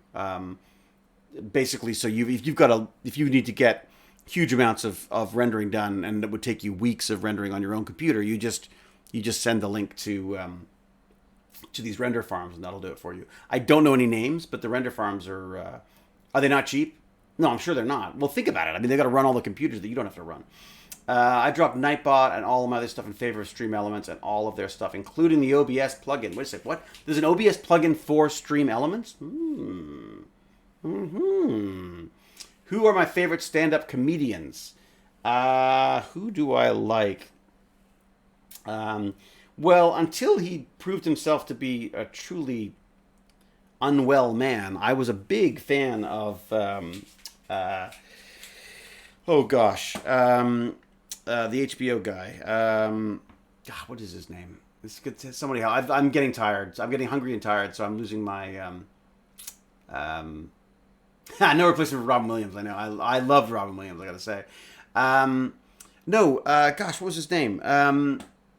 No, not George Carlin, but Bill Cosby. No, Bill Cosby, Jesus. More recent. The redhead guy. Oh my gosh. Come on. Someone look at it. Louis C.K. Yeah, I was a huge Louis C.K. fan. I thought he was amazing. And what I found very ironic was that he talked about all these horrible things that he did in his comedy, but then when he actually was discovered to be doing them in real life, it became sort of it became untenable for me to sort of support him. though there was a part of me that goes like, he did warn us. So obviously, some very, very inappropriate stuff that he needs to get looked at. But I thought his setup was brilliant, like absolutely brilliant. But Carrot Top, not Carrot Top. Especially when we're old, try and figure out how to host a chatty D&D one-shot stream if people would want to play it. What's that? I just can't seem to understand how to Twitch stream or ID try and figure out a way to host a charity D&D one-shot stream. Yeah, that would be, that's a good, that would be a good way to raise some charity money for sure. Seriously, you should go eat. I know I should totally, Pac Mom. It's true. I'm beginning to fade. Do you feel me fading? Do you feel the energy going? Do you feel me slowly sagging? Where are we at? Did we hit 3 hours though? Come on. It's like a marathon. Uptime. Come on. What do we got? I only got 11 minutes. I can do 11 minutes. We'll do 11 minutes. I'll end at 3 hours just because I like round numbers. I'm sure the Star Citizen would be something for him. Look, there's a million things I'd love to do. It's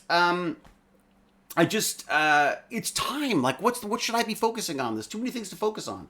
I have been promising the Steam Sisters their video for ages, and then and the days just disappear and things keep interrupting me, and I never get stuff done. It's shocking.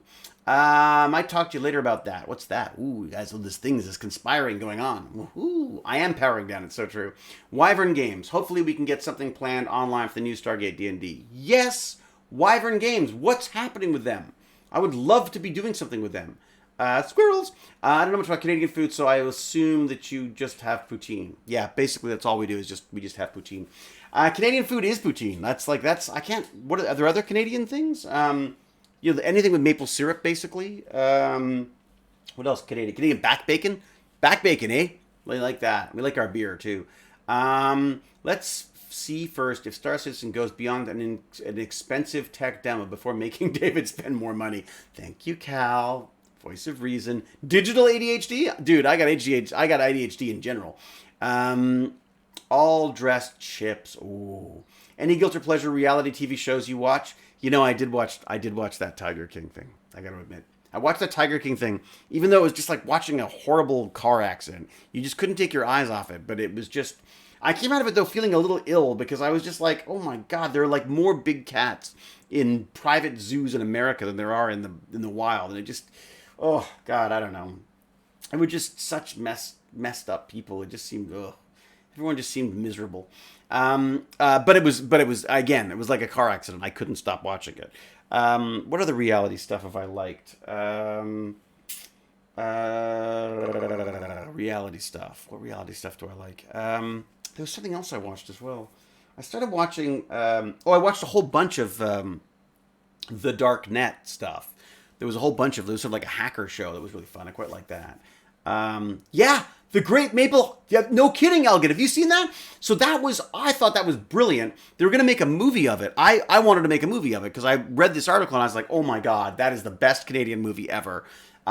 Literally, there's like the Maple Mafia. There's someone... They were, in order to attempt to try to maintain sort of costs of maples. They didn't want maple syrup fluctuating in price by huge amounts because it was very difficult to make a living if you didn't know whether it was going to be worth a lot or nothing that year. So they started basically an OPEC for maple syrup. And the idea was that they gathered together, they would have this huge storage of maple syrup so that if there was a bad year, they would release some of the storage of maple syrup and they could maintain the cost, maintain the price of this stuff. But it was all very tightly regulated. It was very sort of like a mob-run union type thing, and they were very, very strict, and they would intimidate people if they thought that mom and pop shops were trying to make their own maple syrup and stuff. Because it's literally like you tap a tree, it drips out, you boil it, you make maple syrup. I mean, it's not rocket science. But they were trying to sort of keep it all in this sort of like OPEC of maple syrup, and then it was discovered that at some point someone had gone into this giant warehouse of all of this. Stored maple syrup and emptied all of the cans and put water in it. They'd stolen $10 million worth of maple syrup, and didn't they get away with it or something? It's not like it's rocket surgery. Exactly, Wolf's Den. Our cabinet in, what is it, New Hampshire? Is that what it is? NH? Is near probably the largest syrup producer in New England. They work very close with the Canadian producers to corner the market. It really is. Like, it's OPEC. It's literally a monopoly. Like, it's amazing. Blood Maple. That's it, with Leo DiCaprio. Exactly. Thank you, Knights of... Um, 6 seconds ago, Ibrek went live. Ibrek! I wonder what Ibrek's doing. Are they designing stuff? Somebody go look and see what Ibrek's doing and find out what they're doing. We'll raid them after. The best food is the mixed food, country food, like the French Canadian food or things like that, because you take the best of them. Yes, when you get a lot of mix of stuff, I always loved that most of the Chinese food places that I used to go to, the sort of the dingy places I used to go because they used to serve people underage and stuff when I was young. They were always Canadian and Chinese restaurants, so they had Canadian and Chinese food. And I always wondered what the Canadian part of that Canadian food was. It was usually breakfasts. I think maybe breakfasts are seen as quite Canadian in their in the way they're made. The best for us, what else we got? If you want good food, get chicken salt. Chicken salt goes on everything. Really, chicken salt? The hell's chicken salt? I'll tell you, I don't know if it's still going now because everything's been shut down for so long. But there was a chicken and waffle place near us that we used to go to when Baz would go to his swimming practices, and I would go and eat chicken and waffles, which was always interesting. Yeah, not quite the fatherly example I probably should have been. So how was your practice? These waffles and chicken are great. But you get fried chicken, waffles, and then maple syrup, and oh my god, crazy great. So yeah, it's chicken on waffles or chicken with waffles, and then you put the maple syrup on the chicken as well, and then you basically die of a heart attack. But it's amazing. What else we got here? A lot of work. Smaller scale takes 40 gallons of sap to make 1 gallon of syrup. Yes. Sorry, I'm not saying that Herbamins. Thank you. It's not that it's easy to do, but that it's like the cost of entry isn't exactly huge. You literally, as long as you've got maple trees, the proper maple sap trees or whatever they are. Yeah, so a lot of work, but again, cost of entry, not so high. Excuse me. That was a sneeze that took me by surprise. Maybe it's a sneeze of hunger because of, oh my god, chicken and waffles. Now I think my stomach's going to start. You're going to start hearing my stomach more than me. Thank you for the blessings, oh Doc Hawk Titan. Same here, my uncle. Unbelievable. What's this? Chicken and waffle. What else we got here? 2 hours and 56 minutes. 4 more minutes. Come on, I gotta go 3 hours. It's nuts not to. Sounds crazy, but it's like bread with jam and cheese. What's wrong with bread and jam and cheese? I love that. All hail the rhino! Fumbles McStupid. I keep saying to Baz, we gotta go visit the site. I heard, have people been able to get onto the Minecraft server of late? We tried to get on last night, we couldn't get on. How long is the SGA intro? 2 to 3 minutes? I don't know. How long is it? Not 3 minutes. What do you mean? What? I'm on it at the moment. Never had an issue with it. Oh, okay, great. So maybe it was just us. I sent you a DM with the details on the Discord about devs. What's this about? I don't do the Discord as well because it's just another window that I get confused with. I'll check it later. Chicken, hamburger, bread, cheese, Chinese food, just to make it more difficult to wait. I know, Speed 2006. Come on. Now I'm getting hungry. I love it too, but a lot of people think it's disgusting. What? Okay, so here's the other one that I thought was amazing. Peanut butter and apple. I love peanut butter and apple. That's great. About the autographs. Thank you, Deb Snowy. Thank you for keeping me on track. Squirrel. Xenos, yes, we have some merch. Indeed. Please check out our merch. I've got to get some more t-shirts actually because I need t-shirts. My Tech Bandits t-shirt's already wearing out. By the way, for those of you who play on the MC server, I tried to build Atlantis. Oh my god, Lexicate. No small feat there. I just ate a piece of an applesauce spice cake with cream cheese frosting. Couldn't wait anymore. All this talk of food. Oh, Pac Mom. So get this. So Jane is now making these things called it's beetroot chocolate cake. And it sounds revolting. It is the most delicious thing you've ever tasted because it's this beautiful, like moist, dark, like red, dark chocolate cake. And then she just pours this stuff. Oh my god, my stomach is going to start growling now. Fish fingers on pizza, that's revolting. We want you to on Minecraft so we can kill the dragon. It'll be fun to be in a posse with you and taking it on. Really? Not with me. I get confused and press all the wrong buttons and die. But Baz, I'm sure, will defeat dragons with you, and I'll stand around making comments. Peanut butter and cheese. Really? I've not tried peanut butter and cheese. I like peanut butter with anything, to be honest. Harklight just got their Chinese food. Very good. Harklight, enjoy that. Don't let it get cold. Peanut butter and jam. I love that. Marmalade and bacon. I tell you, marmalade and bacon sandwich, one of the best. God, I'm hungry now. Let's build Atlantis together, says Lexicay. Sounds like a lot of work. Can I use my cheat codes? I'll just trash the server again. The last time I'd used them, I created a sphere that was too big. It crashed the server. I got in trouble. Peanut butter and banana. I love that. That was Elvis food. If you deep fried, it's Elvis's favorite sandwich. I get back from eating dinner and you're still talking about food. Yep, that's right, Aaron Cross. What else we got? I'll help you out, Lexicay. Yeah, beetroot chocolate is unbelievably good. I'll see if I can find the... 3 hours and 2 seconds. We're done. I'll see if I can find the recipe from Jane. I think she said it was like a little clipping from like a New York Times or something ages ago. But yeah, it's a beetroot chocolate cake, and I cannot recommend it enough. It's the reason I am the size of a house. The reason why I call myself the Lord of Lard when I do my what are they called? Burn alerts. Oh my God, I really am losing the thread. Okay, I'm going for more coffee. I'm going for food. Everybody, thank you so much. You've just made 3 hours fly by. Which 3 hours? Oh my God. I've been talking for 3 hours. No wonder I don't get anything done. You people are far too entertaining. All right. Thank you all very, very much. I will, I'm afraid I would be remiss if I didn't say consider Patreon or subscriptions or donations. Anything you can help out with Tech Bandits would be amazing. If not, don't worry about it. I know times are tough, but anything would help. There's also if you need t-shirts and stuff, do the merch thing, because that's there's some fun t-shirts there, and Jack Jasper's done some amazing stuff with that. How do we know who's live? I thought we could raid Ibrek. How do I do that though? Do I do that? Is there a way to do I raid? Is Jack Jasper live? How do I know who's live right now? Oh, on the side here. Wait a sec. Who's live? Who we got? So these all people are live. Okay, these are Baz's friends here. What we got? Right. Oh, there's all these. He's got all these game people. These gamey people. Who are the gamey people? Make place. Twitch rivals. Who's that? Northern Call. We got. So what do we got? Thank you, chat, for being awesome as always. Thank you, Cal, and David for compliment. Oh, I thought you were talking to me, Cal. Oh my gosh, you're talking to everyone else. Of course. Thank you. I will insert. And David for being such a wonderful inspiration to you, Cal. You're welcome. Nice to see you all. Apparently I was amazing. Thank you, Mirrodin the Wise. Well, if you're wise, so obviously you would point that out to everybody. Thank you. How about rating anyone unknown? Want to raise it? We raid someone unknown? But who are they?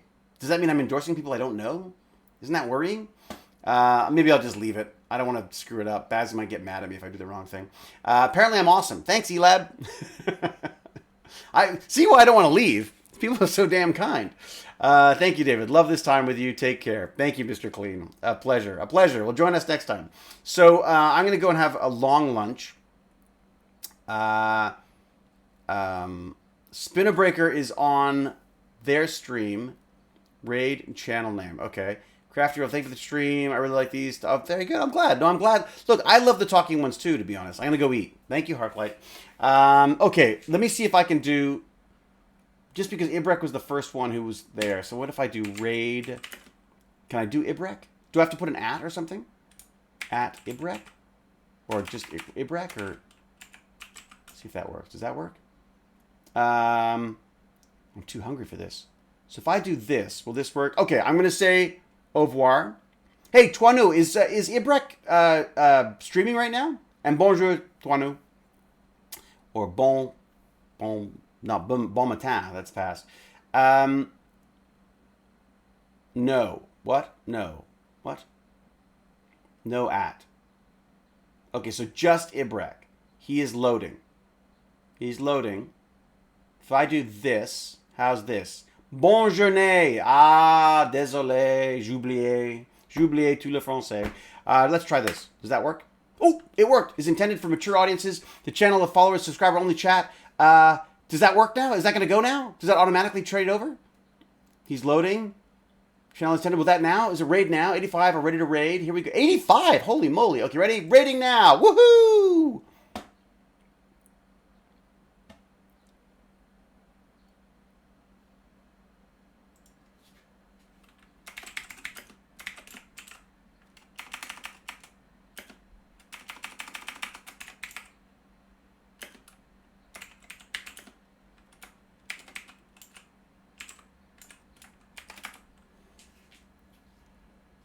Does that work?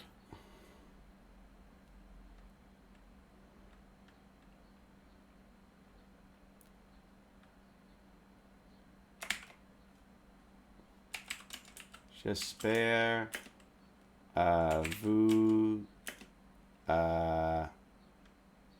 vous avez un très bon stream.